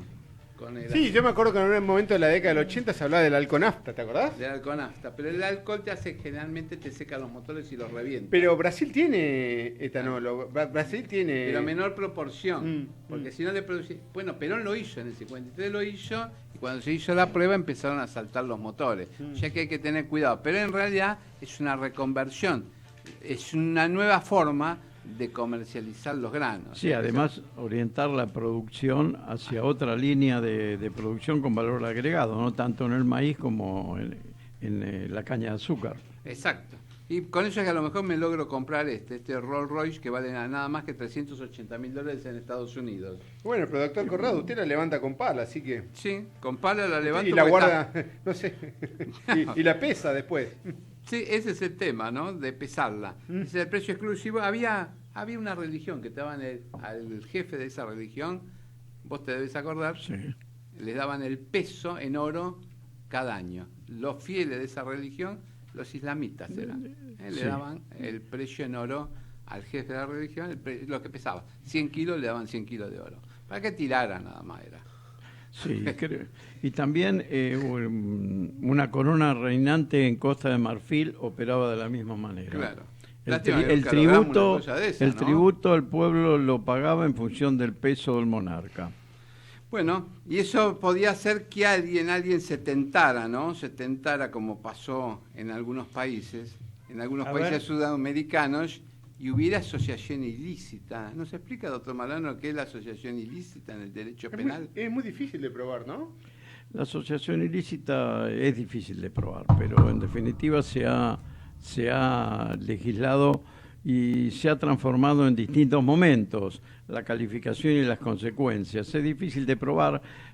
Hoy el jefe de la asociación ilícita no tiene excarcelación. Los demás integrantes de esa eventual asociación ilícita logran un nivel de excarcelación en algún momento. Es 3 o más personas que se le pudiera probar que se han reunido al efecto de cometer determinado delito o un conjunto de delitos. Ese sería el objeto de esa sociedad. El objeto de esa asociación sería la comisión de un delito o distintos tipos de delitos. Ajá. Exactamente. O sea que podría tener un supermercado de delitos. Sí, se puede constituir una asociación ilícita al efecto de cometer delitos genéricos. Es todavía, como dice Da Pena, más difícil de probar, aún cuanto más genérico es. Cuando hay una asociación ilícita para la comisión de determinado delito, o en la comisión de determinado delito se sospecha que un grupo actuó intervinculado para la comisión del delito, es más fácil probarla, pero es de difícil prueba en general, ¿no es cierto? Escúchame, Martín, vos que te voy a llevar a tu amigo. Dale, yo te voy a hacer algo después, te voy a hacer una pregunta después. Si se asociaran Messi y Ronaldo, ¿se constituiría en una asociación ilícita de delantera de máquina de hacer goles? Sería condenado por la justicia como... excesivamente exitoso. No, ¿cómo se dice? Cuando una empresa sola tiene el monopolio. Habría un monopolio de goles y de éxitos que no se podría competir. Sería hasta aburrido, Lo divertido es que estén enfrentados, porque en el mismo equipo, si les va bien como les va, sería monótono, sería aburrido, como pasa muchas veces en la Liga de España, que se le dice que es aburrida porque justamente hay 2 equipos que pelean y todos los otros 20 y pico ni participan. Tenemos a Eduardo Pérez Oribe, que en línea va a hablar un poquito de inversiones en Miami. Quizás, Eduardo, le podés preguntar acerca de esta nota que me diste acá sobre invertir en ciertos países. Y además, cuando termine la nota, te voy a hablar, Eduardo Corrado, del bombardeo a Guernica, que hoy se cumplen 80 años, y me gustaría que vos, y casi historiador, hagas algún repasito. Bueno, bárbaro. Eduardo Pérez Oribe. ¿Cómo estás, Eduardo? Hola, ¿cómo les va? Buenos días, bien. Me dicen que estás en Entre Ríos. Así es, estoy aquí en Entre Ríos, en la ciudad de Libertador San Martín, donde me han invitado a hacer una presentación en la universidad local. Ajá. Y contanos de qué estás hablando en este momento. Pues yo tengo una pregunta acá para hacerte. ¿Cómo no? En la universidad se reunieron su auditorio. Se perdió un poquito la voz. Perdió un poquito y bueno, mientras tanto vamos a decir que la República Dominicana, ya que estamos en Miami, le hace frente a Miami. ¿En qué parte de Entre Ríos está? Porque no hay una ciudad que se llame Entre Ríos. Puede estar en Paraná, puede estar en Colón, puede estar en Concepción. El Libertador General San Martín, dijo. No, el Libertador General San Martín es en Jujuy. Bueno, la verdad está bien que proviene de Miami, por ahí lo quemamos y lo mandamos al frente y en realidad está en Jujuy, no en Entre Ríos, ¿no? No, se cortó igual. No, se cortó. Se recupere, y así, mirá vos lo que hace. También para mí cortó, porque vino a hablar de inversiones en Miami y le tiraste las inversiones en República Dominicana. No, todavía no había llegado. Digo que dice que hay una... Acá está, justamente lo que vos decías antes, ¿no? Del tema de los incentivos fiscales. Sí. La República Dominicana, a efecto de hacerle frente o hacerle competencia a Miami, ha hecho leyes de incentivos fiscales, con lo cual te asegura el crecimiento del mercado de las viviendas de lujo. Y acá está relacionado, ¿ves? Las inversiones con temas de impuestos. O sea que la política de Trump de bajar el impuesto a las ganancias, que era lo que decía el representante del Banco Piano, de bajar la tasa del impuesto a las ganancias, tiene una repercusión inmediata en inversiones. No, pero inclusive no solamente en inversiones, sino también en recaudación. Si mal no recuerdo, vi un Twitter hace un tiempo de una noticia que mostraba que Inglaterra también bajó el impuesto a las ganancias y terminó recaudando más también. Claro. Sí, eso es lo que decía la semana pasada nuestro experto en economía, Javier Milei, que hay algo que se llama la curva de Laffer, y la curva de Laffer te dice que mientras vos más alta es la tasa impositiva, bien, no necesariamente la recaudación es más alta, sino que cuando vos vas subiendo la tasa, eventualmente la base imponible, bien, cae, porque la gente quiere tener menos exposición al impuesto, cae a una menor tasa a la que sube la tasa, valga la redundancia, a la cual sube la tasa impositiva. Pero llega un momento en que la recaudación es máxima, y si seguís subiendo la tasa, bien, en lugar de recaudar más dinero, empezás a recaudar menos. Es decir, vos suponte que le pones una tasa del 100%, y la base imponible es 0. ¿Cuánto recaudaste? 0. Claro. Que es lo mismo que poner una tasa de 0 a una base imponible de 100. Y en el medio hay un óptimo en algún lugar donde la recaudación, no la tasa, es máxima. Y en este caso lo que da la impresión en Argentina, y lo que muestran también en algunos otros países con la presión impositiva, es que se han excedido los gobiernos en cuanto al cobro de los impuestos. Y que eventualmente eso hace que si se logra bajar la tasa, no solamente se va a incentivar la producción y el crecimiento, y el empleo, sino que a la vez no se va a resignar recaudación. Porque una cosa es que vos cobres 35% sobre 100, con lo cual recaudás 35. Y otra cosa es que cobres 15% sobre 1000, con lo cual recaudás 150, 5 veces más. Exacto. Bien, entonces ese es el desafío a veces de poder incentivar la producción. Es un win-win, ganamos todos, ¿no? Claro, y vos, o sea, en ese aspecto hay un consenso en los estudios dedicados a estos temas y en el aspecto académico. Después estará en la forma en que se haga la reforma, ¿no? En qué reformo y qué no reformo, pero en realidad hay un consenso que hoy la tasa de impuesto es tipo expropiación, pues se lleva todo. Y a su vez es más alta que el 35%. Claro, mucho más alta. Como vos muy bien has mencionado en otras oportunidades, sobre todo el impuesto a las ganancias, no es del 35%. Los casos estos de que han llegado a la Corte Suprema del impuesto a las ganancias por la falta de ajuste por inflación, te muestran tasas impositivas de entre el 40 y el 50%. Que realmente estás cobrando 50% de impuesto a las ganancias, ¿no? Y por otro lado, hay una contradicción en la propia ley, ¿no? Esto lo puedo decir porque nosotros mismos lo hemos expresado, lo hemos escrito y firmado, que en realidad el impuesto al ingreso bruto, que como vos decís es distorsivo, está incluido en la penal tributaria, que es nacional. Ingreso bruto es provincial. Exacto. Y la otra es nacional. Entonces hay una contradicción para el que tiene que interpretar esto. Tenemos la comunicación nuevamente. Pero antes de ir porque al final vos tenés ingreso bruto, que es nacional, IVA, que es nacional, y los dos grabando la misma base imponible. Claro. Pero vos decís, no, en realidad ingreso bruto es provincial. Sí, bueno, pero si le asociás la ley penal tributaria, lo está nacionalizando. Claro, y eso es lo que está pasando y es muy difícil a veces explicárselo a la gente común. Pregúntele a Eduardo Pérez Oribe a dónde está, si en Jujuy o en Entre Ríos. Seguimos con la conversación que se había cortado, Eduardo. Contanos bien en qué punto estás, de qué zona del país y provincia, porque acá hay una divergencia en cuanto al pueblo donde estás. En la comunicación, como les decía, me encuentro en la ciudad del Libertador San Martín, en la provincia de Entre Ríos. Esta ciudad se encuentra aproximadamente a 80 kilómetros de Paraná, y aquí fui invitado por la universidad local para dar una charla sobre mi experiencia como argentino profesional profesionales viviendo en Miami. Te pido un favor, ¿te podrás correr un poquitito a ver si agarra mejor? Porque hay un problema técnico de llegada de tu voz acá. A ver si te corres y ahí logramos tenerte. ¿Ahora me escuchás bien? Ahora se puede escuchar un poco. Sí, se escucha perfecto. Bueno, mientras tanto traduzco, ¿no? Es cierto, en la provincia de Entre Ríos, a 80 kilómetros de Paraná, en una ciudad que se llama Libertador San Martín. Esto es acá, digamos, dejamos aclarado bien dónde está. ¿Y ahora nos escuchás? Así es. Sí, yo escucho bien. Vos escuchás bien. Acá llega, digamos, distorsionada tu voz. Pero bueno, tratemos de que Les cuento que nuestra comunicación estamos haciendo de una manera extraña. La origina en Buenos Aires,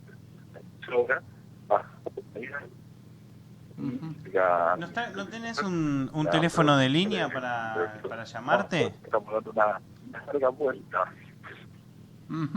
Bueno, mientras tratamos de conseguirte en un teléfono de línea, ahí vamos a seguir con el programa, porque la verdad que llega mal la voz y no la podemos Ahí Claudia se va a tratar de ahí se comunica por un teléfono en línea nuestra productora. Nuevamente. Mientras tanto nosotros comemos algún sándwich para reponer fuerza. No, mientras tanto, Eduardo Corrado, nosotros te vamos a pedir. Yo me voy, tengo que salir. Hoy se cumplen 80 años de esta incursión asesina en Guernica. ¿Tenés algo para decir vos que sabes mucho de historia? Bueno, ahí fue donde se probaron los primeros aviones con motor Fiat. Claro. Los pilotearon pilotos alemanes e italianos, en general de eso, y en definitiva en esa guerra civil española cae el hijo de Mussolini, piloteando uno de esos aviones. ¿Pero por qué se mete Mussolini y los italianos y los alemanes? Era para definir un poco el tema de la guerra civil española, y la gran habilidad, digamos, del jefe de la Revolución Española, Franco, es que termina la revolución, toma el poder, y cuando tiene que entrar en la Segunda Guerra Mundial, no entra.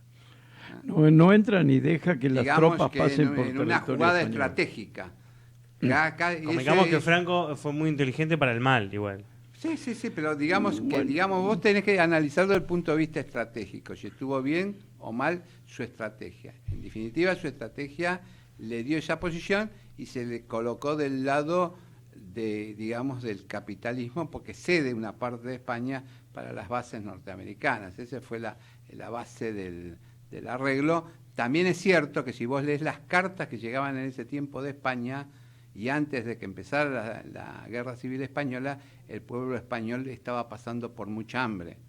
Entonces hay un pro y un contra, siempre va a haber un pro y un contra cuando haya la guerra, porque en definitiva el resultado de la guerra son muertes. Pero también es cierto que, digamos, desde el punto de vista estratégico hay que ver quién lideró, y en definitiva los CEOs famosos de las empresas de hoy toman las estrategias de guerra a los efectos de sacar a su empresa y colocarla en un primer lugar. Es la misma estrategia que usa un piloto de carrera. El piloto de carrera, ¿qué hace? Ahora no, pero generalmente ¿qué hacía? Viajaba chupado del otro. ¿Por qué se ponía atrás? Por eso Fittipaldi fue tan bueno, porque corría las carreras generalmente chupado de atrás y le gana nada menos que a Niki Lauda, le gana el Gran Premio de Austria en la última vuelta, porque vino toda la carrera atrás y en la última vuelta él con la fuerza del auto lo pasa y le gana. O sea, fue chupado atrás abusándole la fuerza, arrastrado. Claro, hay veces que vale más la habilidad que la fuerza. En este caso valió más la habilidad de Fittipaldi que la fuerza de Lauda de ir puntero siempre. Por eso a veces también en los países no conviene ser tan líder o aparecer tanto en las páginas, conviene estar segundo o tercero, que estás al mismo nivel. Vos fijate que nadie habla, por ejemplo, de Australia o Nueva Zelanda como grandes paraísos, y las mantienen su economía entre las primeras del mundo. No es un tema menor esto de saber conducir. Por eso vos vas a conducir tu empresa de la misma forma que conducís tu auto.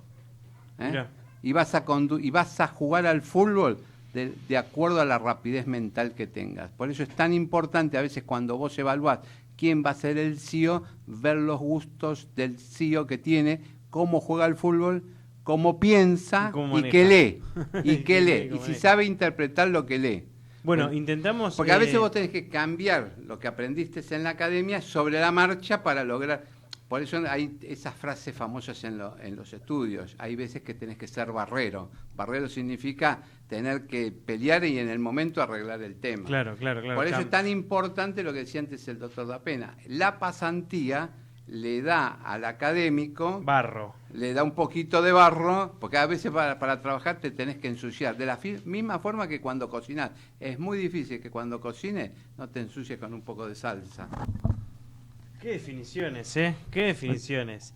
Recuperamos y por última vez intentamos hablar con Eduardo Pérez Olive, que todavía no sabemos en qué provincia está. No, ya sabemos. Está en Entre Ríos, en la localidad de Libertador San Martín, a 80 kilómetros de Paraná. Perfecto. Yo soy el lenguaraz que traduce. Tengo una pregunta para hacerlo. Termina Eduardo, ¿cómo estás? Te habla Ricardo Malano. ¿Cómo estás, Pérez Olive? Muy bien. Bien. Termina de preguntarte, Eduardo, y... Para utilizar el ejemplo que ustedes recién dijeron, maneja su empresa como maneja su auto. Muy bueno, lo voy a empezar a utilizar. Bueno, Eduardo, te quería hacer una pregunta que en realidad es de interés y después te quería hacer otra pregunta yo, sí. Vos me tenés que decir, acá está hoy en el ámbito, ¿no? En la parte que se llama ámbito BIS, habla de real estate y habla de la República Dominicana. Dice que le hace frente a Miami porque bajó los impuestos. Entonces contanos más o menos qué es lo que pasa y cómo combatís esa competencia o si la competencia te sirve para crecer. Verdad, como criterio, la competencia sirve para crecer. En Estados Unidos vemos la competencia como motivador para mejorar, para progresar y para buscar alternativas. No nos enfrentamos a la competencia como algo que no se tiene, sino como algo que nos va a permitir lograr cumplir con desafíos cada vez mayores. Creo que el crecimiento de todo lo que tiene que ver con la tecnología y todo lo que tiene que ver con lo que se produce como mejoras parte de una competencia. Si no, todavía nos hubiésemos quedado con la ronda cuadrada. Bueno, ahí tenemos nuevamente, se ve que el lugar tiene poca llegada técnica, digamos. Sí, pero se comprende bien. Hemos comprendido bien y en definitiva, resumiendo, dijo que la competencia es sana para crecer. Efectivamente. Y te quería hacer una pregunta en el orden local. En estas semanas que se han convertido... Hola, ¿me escuchás? Hola, no, luego... Lo hemos perdido, pero ya reaparecerá porque tiene esas apariciones fantasmales tipo goleador. Efectivamente. Y acá tenemos algunos temas, ¿no? que ver. Por otro lado, se triplicó, dice el déficit, dice el cronista comercial, se triplica el déficit comercial por la suba de importaciones y las menores ventas de cereales. Por otro lado, las menores ventas de cereales, el gobierno trata de compensarlas haciendo biocombustibles. Cruje el nafta, dice el cronista comercial. Los demócratas frenan el muro con México, que en realidad es más simbólico, porque en realidad eran todos túneles, por los donde pasan los mexicanos, son todos túneles, pero Trump arancela las compras a Canadá. ¿Qué significa arancelar las tropas a Canadá? Las compras a Canadá. Es ponerle un impuesto. ¿Es ponerle un impuesto? Claro, es decir, por ejemplo, si Argentina le compra, supongamos, carne a Uruguay, para proteger la industria local, lo que se hace es ponerle un impuesto, entonces lo encarece y eso permite que el mercado local tenga una mayor protección. Sí, si devaluara. ¿Si devaluara quién? Argentina devalúa. ¿Le sirve de protección? No, porque eventualmente lo que pasaría es que subirían los precios. En realidad lo que importa no es tanto el tipo de cambio nominal, sino el tipo de cambio real. El tipo de cambio real es el cociente entre el tipo de cambio nominal y el índice de precios. Poniéndolo en otro contexto, a la gente, por más que toma su salario nominal como referencia, en realidad lo que le importa es el salario real, el poder de compra que tiene el salario. Vos suponte que te suben el sueldo 20% y suponte que la inflación es 30%. En realidad podés comprar menos en promedio, ¿sí? Entonces, lo que pasa que para poder calcular valores reales en economía necesitas deflactarlo por un índice de precios, necesitas hacer esa división. Esa conversión. Con el tipo de cambio sucede algo similar. El verdadero tipo de cambio, el que de alguna manera refleja los precios de la economía, es el tipo real de cambio. Sin embargo, nosotros observamos el tipo nominal de cambio. ¿Qué podría pasar eventualmente si el Banco Central devaluase? Llevase, suponte, el tipo de cambio a 22. Lo que tendría que hacer es justamente salir a comprar dólares, salir a comprar dólares a ese precio. Mucha gente lo ofrecería. Entonces, ¿qué haría? Inyectaría pesos en el mercado. Ese excedente de pesos adicional lo que haría es subir los precios internos, tanto por dos motivos, por el exceso de pesos y por el mayor valor del dólar, porque muchos precios tienden a estar dolarizados, sobre todo de los transables, ¿no? Tanto de los que se exporta como de lo importa. Entonces, ¿qué terminaría pasando? Que más allá de algunos ajustes, el nuevo tipo de cambio nominal se estabilizaría en 22 y los precios habrían subido un equivalente, con lo cual en términos reales sería equivalente a subirte el sueldo un 20% y que la inflación sea un 20%. O sea, no cambiarían valores reales. ¿Qué debería pasar en Argentina para que el tipo real de cambio suba y por ende para que haya una devaluación sin que se traslade a precios? Uno de los puntos es la existencia de capacidad instalada ociosa, que de hecho hay capacidad ociosa, hay un 60% de la utilización de la capacidad instalada está en aproximadamente el 60%, entonces eso te permite producir más sin que se traslade a precios. El segundo punto es de una forma de desindexar la economía, es decir, que no todo se rija por... y en tercer punto, incrementar la demanda de pesos, es decir, que de alguna manera la gente tienda a utilizar el peso independizándose de la cotización del dólar. Bien. Históricamente también lo que se ha visto es que existe una relación inversa entre los salarios reales y el tipo real de cambio. Entonces, cuando vos tenés un tipo real de cambio bajo, apreciado, tenés salarios reales que tienden a ser altos, mientras que cuando tenés un tipo real de cambio alto, tendés a tener un salario real que es más bien bajo, con lo cual ahí existe otro equilibrio que habría que poder mantener o eventualmente ajustar de forma tal de no licuar los salarios reales. Yo podría fijar, a esto, mira, yo estaba ayer yo te digo un punto importante por el cual ahora el tipo real de cambio, no el nominal que refleja el real, ¿no? El tipo real de cambio está bajo, es decir, que los precios han subido más de lo que ha subido el dólar, ¿bien? Es la fenomenal entrada de dólares que ha sucedido durante el año 2016, parte del 2017, como consecuencia de la emisión de deuda soberana en el exterior, más el blanqueo, bien, más entrada de capitales. Eso hace que el dólar, entre comillas, el tomate, si uno lo asocia a un bien, sea abundante. Al ser abundante, el precio real es bajo. Ajá. Ahora, suponte que yo quisiera traer turismo, ¿sí? ¿Puedo hacer un cambio diferencial? Es decir, digo, todos los que bajen en el aeropuerto de Córdoba, en Pajas Blancas, le pago el dólar a 40 pesos. ¿Sí? ¿Eso orienta el turismo hacia un lado? No, lo que tendrías ahí es un arbitraje. Te tomarías un avión para que todos los que bajen... Claro, es decir, siempre que tenés una oportunidad, arbitrás. Es decir, iría alguno de ustedes dos a vender dólares a 40 a Córdoba. Ajá. Con lo cual acá, ¿qué harías? Para poder venderlos a 40... Claro. Acá, ¿qué harías? En lugar de comprarlo a 16, lo comprarías a 20. Total, seguís teniendo una ganancia. Sí, con lo cual entonces, ¿qué pasaría con el precio del dólar acá en Buenos Aires? Empezaría a subir, exactamente. O sea que se traslada casi automáticamente. Pero para que el tipo de cambio se vaya a 40, alguien tiene que estar dispuesto a pagar 40 por eso. Entonces, y el que en definitiva termina siempre siendo el comprador residual de los dólares es el Banco Central. Ajá. Y ahí es donde monetiza. ¿Incrementa las reservas o no? ¿O decide llevarlas a otro lado, las reservas del Banco Central?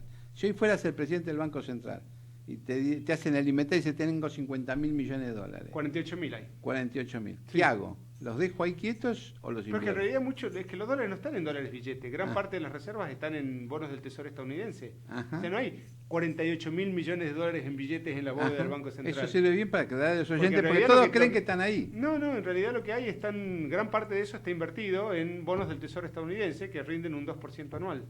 Y es obligatorio, ¿no? Diversificar las reservas. No, en realidad lo que eso es no es ponerlo a riesgos significativos. Es decir, en realidad están en dólares, pero no en dólares billetes.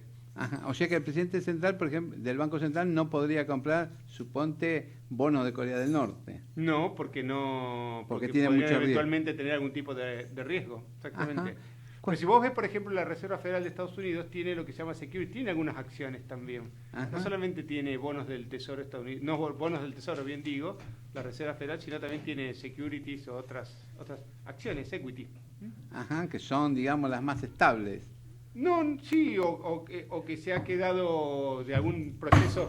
Pues fíjate que la Reserva Federal en su momento rescató a Chrysler también ha participado, cuando las empresas son muy, muy grandes, en lugar de participar un banco comercial grande, participa eventualmente la Reserva. Es decir, el Banco Central y la Reserva Federal son bancos. Lo que pasa es que son bancos de bancos. Banco de bancos, y en definitiva sus clientes son los bancos. Y son accionistas en esta parte, de accionistas de alguna empresa privada como Chrysler. No sé si seguirá, pero en su momento fue famoso el caso de que participó la Reserva Federal en el salvataje de Chrysler. Bueno, en un momento en el 2004 Argentina tuvo algo parecido, que vos podías pagar tus deudas a la AFIP con las acciones. ¿Hoy las podés hacer, eso? Podría hacerse. AFIP no lo va a aceptar, de hecho no lo acepta.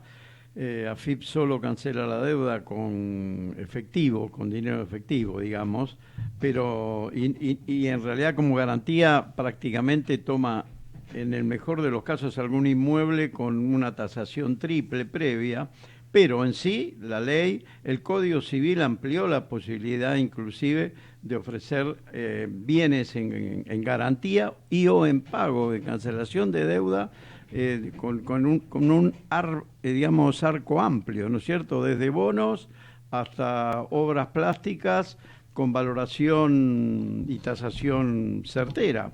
Esto es algo que y el propio paquete accionario de la empresa ofrecido en garantía o dado en pago. Esto es algo muy importante y muy transparente, que revela también la actitud de AFIP al no aceptar más que efectivo, la poca fe que le tiene al propio mercado y al propio grupo empresario al cual le quiere cobrar impuestos, ¿no es verdad?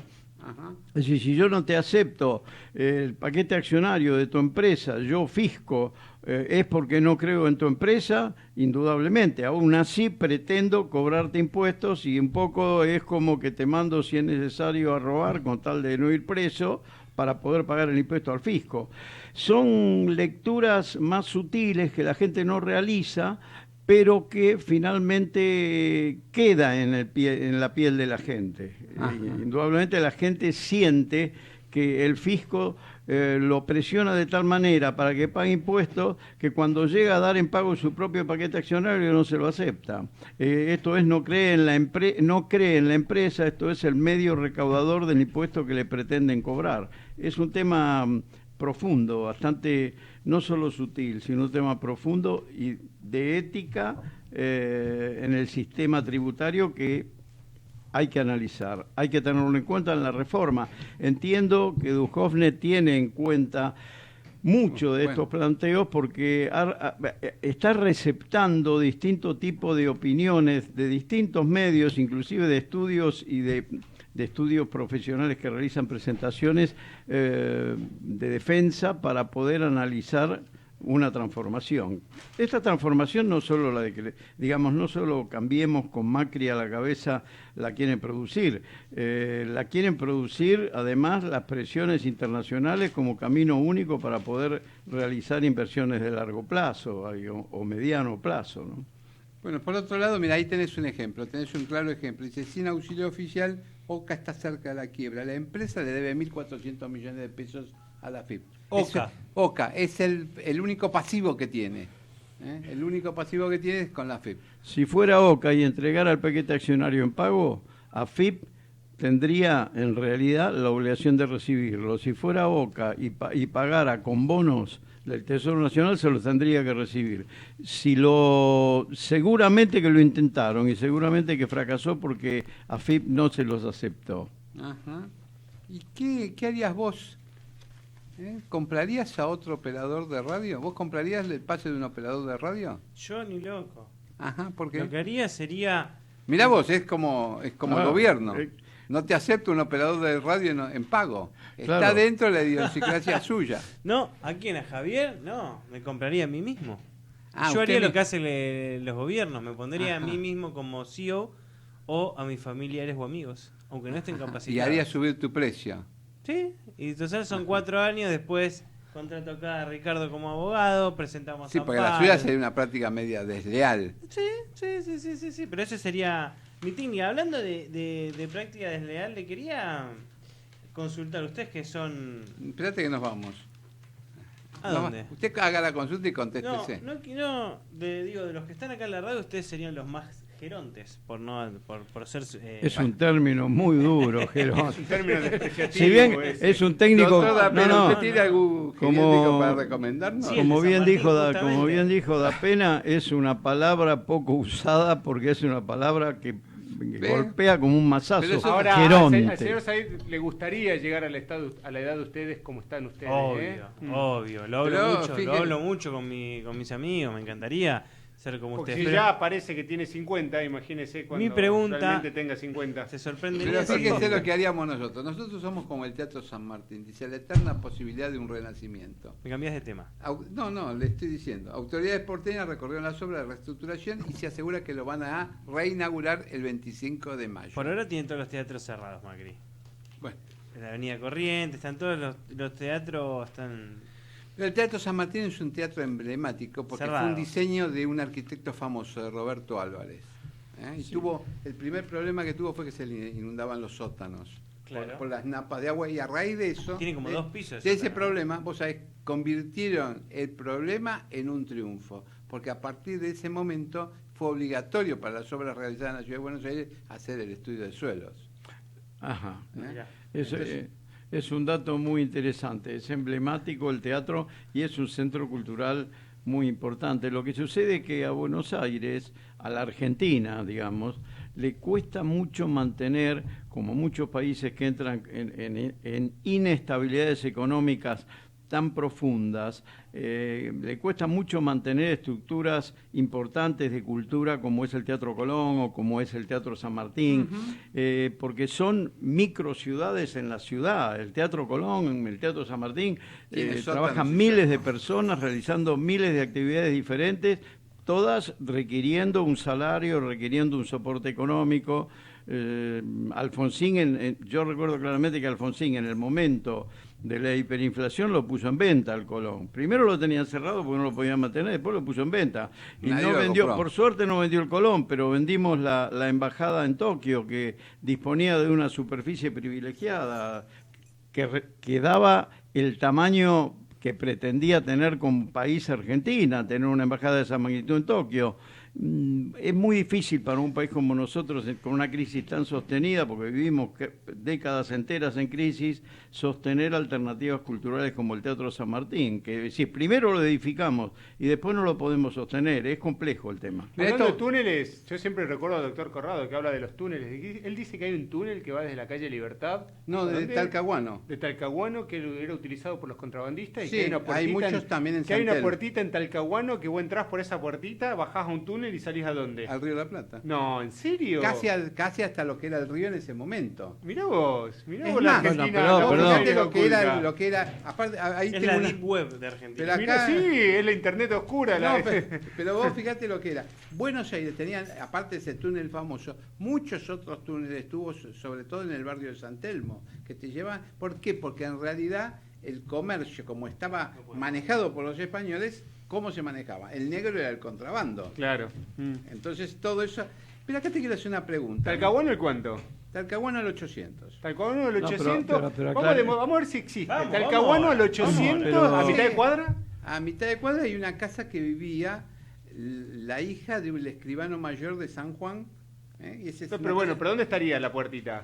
Está ¿Talcahuano al 800 a mitad de cuadra? Sí, 847. 847, vos bajás por una puerta, vas por una escalera, salías a un túnel que salía a un túnel. Yo llegué hasta la puertita, nunca me atreví a entrar al túnel. No, pero me parece que Eduardo, creo que Da Pena tiene un plan. No, porque no es solamente turístico. Pero hay otro mito que nunca fue, que de alguna forma alguna vez se lo pregunté al exministro de Economía y que no me lo confirmó, hay otro mito de que hay túneles que van desde el Ministerio de Economía hasta la Casa Rosada. Es cierto, si por ahí... No, porque yo le pregunté al exministro de Economía. No, desde el ministerio, lo que era el Ministerio de Guerra, que es ahora el edificio blanco, que es el Estado de mayor conjunto, tiene un túnel que va hasta la Casa de Gobierno, que fue por donde se fue en la Revolución. Alguno que tenía galones de general fue por ahí por la duda que la bomba no le pegara. Bueno, eso fue uno de los temas. Pero te quería hacer una pregunta puntual. En este momento, viste, mantener estructuras sale muy caro. Por ejemplo, en los negocios, sale muy caro mantener un local. Vos fíjate lo que dice... Sí, los dos principales costos vienen dados por el alquiler y por el costo de la mano de obra. Y eso siempre lo aclaramos, porque a veces hay una confusión. Volvemos al tema original del programa, ¿no? El hecho de que uno etiqueta o dice cosas que se confunden. Pensé que la confusión era el hecho general. En realidad el costo laboral no viene dado principalmente por el sueldo que se le paga a la persona, ¿no? Sino por las cargas sociales que ese sueldo implica. Y por todo, en cierta forma, un andamiaje estructural que hace que una persona sea cara. Cuando algo es caro, la economía muestra que en realidad uno, en lugar de consumir más, consume menos de eso. Exacto. Entonces el problema termina siendo de que no se genera lo suficiente puesto de trabajo porque es caro, nuevamente, no por sueldo, porque vos fíjate que inclusive, por cada 100 que paga la empresa, si el empleo está en blanco, la empresa en realidad paga 130, 140 eventualmente, se incluye otro tipo de beneficios tales como otro tipo de cosas. Pero 130, tomemos las cargas, 130. Y el empleador recibe 80. A veces menos, inclusive si tiene impuesto a las ganancias. Exacto. Entonces, ¿quién se queda con toda esa diferencia? El Estado, que hace que sea costoso. Fíjate, ¿la empresa cuánto paga? 130. ¿El empleado cuánto recibe? 80. O sea, entonces, y además, el empleo dice, pero no es el costo laboral, no es el propio empleado. Lo mismo que en un auto.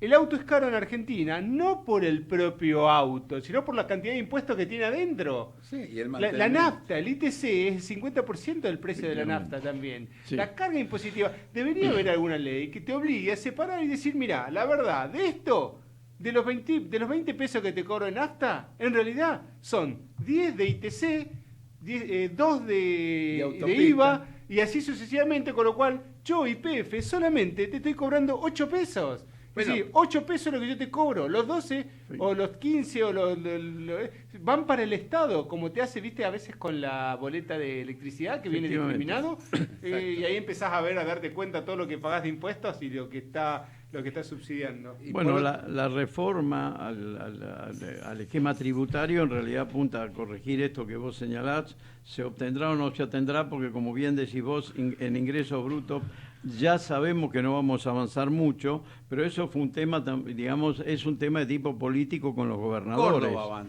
Córdoba avanzó que hizo una presentación de un IVA provincial, es decir, que podría descontar el ingreso bruto que te cobró tu proveedor. Ese es uno de los temas más técnicos que hay, es ese. Sí, pero aún así sigue siendo caro un IVA provincial. Sí, es que se suma al IVA nacional. Se subiría al IVA nacional. Es más, lo que termina pasando, porque uno puede decir, bueno, pero entonces las provincias compiten entre sí, porque una provincia que no tenga ingreso bruto va a ser... Sí. Lo que pasa que las provincias terminan diciendo, bueno, ¿a quién invoco, poniéndolo de una manera primitiva? A las industrias que no pueden irse a otro lugar. Es decir, en Mendoza, ¿quiénes terminan pagando? Los viñedos, porque en definitiva no pueden trasladar sus viñedos al Chaco. En cambio, los que tienen posibilidad de elegir se instalan en otras jurisdicciones. Claro. Y a los que terminás perjudicando es a los que ya están en esas jurisdicciones, los que son típicos de esas jurisdicciones, o los que eventualmente ya están operando y tienen altos costos de trasladarse, ¿no? Por otro lado, como las propiedades están altas, o aparentemente altas en dólares, los alquileres para las cajas que hoy reciben los negocios minoristas son altos. Entonces fíjate que lo que pasa con las boutiques. Las boutiques van directamente, esto lo dice Ámbito, vamos a decir lo que dice Ámbito y a ver qué conclusión llegamos. De la vidriera del camión. Las boutiques ambulantes llegaron a la Argentina. Cargan en el taller, lo ponen en el camión, se paran en un lado y venden tipo negocio, pero tipo de negocio ambulante. ¿Por qué? ¿Pero es legal eso? Y sería legal si tenés el permiso, es legal. ¿Por qué no vas a poder? No, por eso, el punto es si tenés permiso y pagas impuestos. Y pagas impuestos, pero a chicas... mirá, se nos acaba de escapar el doctor Malano. Claro, el doctor están regalando 40.000 kilos de verdura en Plaza de Mayo. Se fue corriendo a buscar la papa para el guiso. Bueno, faltan 7 minutos para que nos dirijamos a Plaza de Mayo, ¿no? Todos. Ya tiene el remis esperando afuera, ¿no? Averiguame en la combi de Martín. Está cortando el microcentro. Porque si no, bueno, para otro lado. Esos cortes también producen. Eduardo, ¿qué hago? ¿Me quedo a vivir acá? Cada vez que vengo a este programa, vos que sos economista, cada vez que vengo a vivir a este programa, yo le calculo, supongamos 4 horas, entre ida y vuelta, pre, post y programa. Pero porque usted se ¿Y a quién le cobro los cortes? No, bueno, eso le pasa... A los piqueteros, cobrale. Claro, pasa... Ahí tenés uno, mira, ¿por qué no le vas y le decís, che, me debes? Al piquetero, ¿no? No al Estado. Bueno, una de las cosas que pasa es en los estudios. En los estudios vos tenés que ir a hacer presentaciones, digamos, a los tribunales, y los piquetes hacen que lo que sería una hora de trabajo de cualquier abogado de presentación se transformen en 3 horas de trabajo. Y eso aumenta, hay un costo, digamos, oculto, que es eso. Pero cuando uno tiene una lesión, por ejemplo, ¿no? Porque yo me lastimo acá dentro de la radio y la ART o un abogado le hace juicio porque yo me quedé sin trabajar por una negligencia del lugar, me lastimé, entonces me quedé sin trabajar y le ¿cómo se llama la figura? Daños y perjuicios. Sí, daños y bueno, perjuicios. esto, ¿no se le puede hacer a nadie un reclamo? Digo, al Estado, no sé si al piquetero, al Estado, al policía, ¿a quién? Y ¿No si es el un protocolo perjuicio? el protocolo de piquete está mal aplicado, al Estado.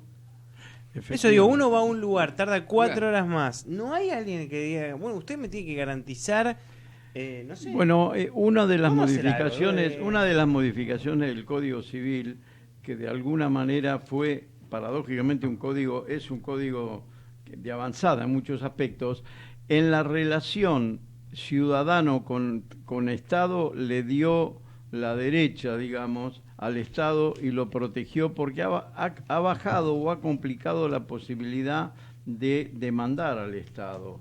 De alguna manera es un código protectivo de la función pública de gobierno, digamos. O sea, no le puede reclamar a nadie.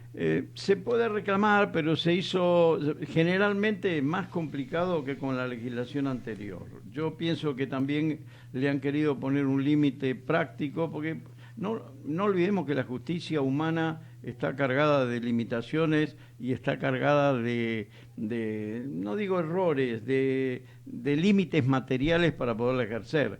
En este momento, si al Estado Nacional lo acosaran con los daños y perjuicios, como bien decís vos, por una infinidad de conductas y errores de gobierno, evidentemente sería muchas veces 3, 4 veces la deuda externa, es muy probable. Simplemente, cada vez que Macri dijo nos equivocamos, claro, algo que dio transparencia, pero en el nos equivocamos del Código Civil, si vos te equivocaste y era tu profesión, tenés que pagar. El daño y perjuicio ya quedó configurado. ¿Pero cuánto lleva un juicio de eso? ¿Cuánto tiempo? Primero lleva mucho tiempo. ¿Podés litigar sin costos? Podés litigar sin costos. Muy buena pregunta. Lleva un tiempo importante, pero lo que es eterno es la cobranza. Claro, porque no te lo pagan. Es importante lo que dice Ricardo, porque uno a veces tiene que pagar el Estado que acaba de perder. Vos fíjate, porque uno a veces piensa que está protegido por la ley, pero ¿qué implica estar protegido por la ley? Primero que tenés razón, ¿sí? Primer punto. Segundo, que gracias a que tenés razón, podés hacer un reclamo judicial. Pero para hacer un reclamo judicial necesitas tener una presta servicios gratis, con lo cual tendrás que eventualmente dar una compensación. Sigamos, todo eso lleva tiempo, no es rápido, lleve 1 año, 2 años eventualmente, porque la otra parte también no quiere que se resuelva rápido. Suponte que aún así te dan la razón, ¿bien? La otra parte puede apelar también, puede seguir adelante, con lo cual lo va a extender el tiempo. Ahora suponte que tenés suerte y la otra parte no apela. Después empieza la cobranza. ¿Cómo hace? Suponte que la otra parte, a mí me ha pasado con seguros. Viste, tenés razón y querés cobrar y la persona no tiene nada a su nombre. ¿Qué vas a cobrar? Nada. Porque la única forma de cobrarle a alguien coercitivamente es con un embargo. Ahora, si la persona no tiene nada a su nombre, ¿qué le vas a embargar? No, nada. Bueno, hay un acerto, una afirmación de veneciana.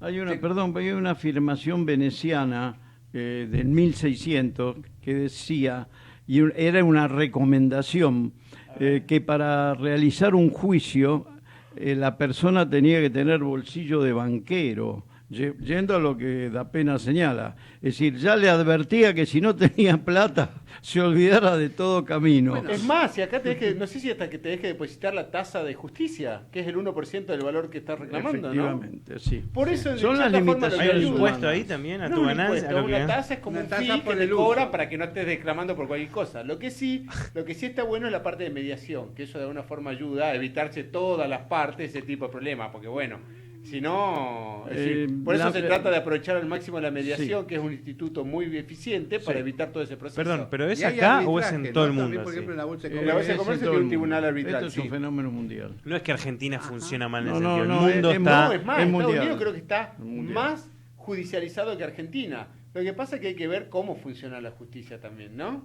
Por eso no basta con tener razón. Yo acá escuché muchas veces en el ámbito laboral la empresa te debe plata y lo que va a hacer es te va a hacer cansar, te va a dejar 10 años sin cobrar porque después te va a pagar, te va a decir te debo 10, te doy 2 en la mano y vos le vas a decir... Bueno, pasó con los jubilados. En cierta forma el arreglo que se hizo, lo que se propuso el año pasado es con todos los juicios jubilados, decir, bueno, te arreglás con esto y me firmás esto. Claro, y si no, bueno, seguía haciendo juicio. Porque eso es lo que ha pasado con juicios del CIADE también. Pero es tremendo, eso es un sistema tremendo. Pero también es cierto que hay cierto aprovechamiento de la parte judicial, porque, por ejemplo, a mí me ha pasado participar como perito de evaluación en casos de CIADE. Y viene la otra parte y pide cualquier estupidez, ¿viste? Cientos de millones de dólares que vos decís, ¿y cuál es el fundamento de esto? No tiene. Es decir, ninguna de las dos. Entonces, como el otro pide cualquier cosa, vos tenés que de alguna forma discutir eso y tratar de llevarlo a un valor razonable, porque no podés andar justificando ese tipo de valores. No, está bien, pero convengamos que es más sistemático y dañino lo que hace el que tiene más dinero o poder o una empresa sobre un trabajador que un trabajador que le hace un reclamo de que le pagaron en negro. Bueno, más pero la parte de laboral, pero fíjate, la parte laboral está protegida, como dice Ricardo, puedes litigar sin costos, no tenés, tenés la inversión de la carga de la prueba, es decir, hay varios aspectos que colaboran a favor del trabajador. Pero fíjate que también en muchos casos existen ciertos perfiles de trabajadores que se aprovechan de esas circunstancias, bueno, ese es el con lo cual humano. termina siendo injusto para la empresa, porque la empresa frente a ese tipo de circunstancias que dice, prefiero no tener conflicto, no contrato gente. O sea y tercerizo. Y tercerizo. Exactamente eso. Pero nosotros vamos a tercerizar, las horas que vienen. Independiente viene el programa del Rojo Vivo, que ahora Independiente es el Manchester United y persigue a Boca, que está puntero del campeonato. Se va al descenso. Recordémoslo.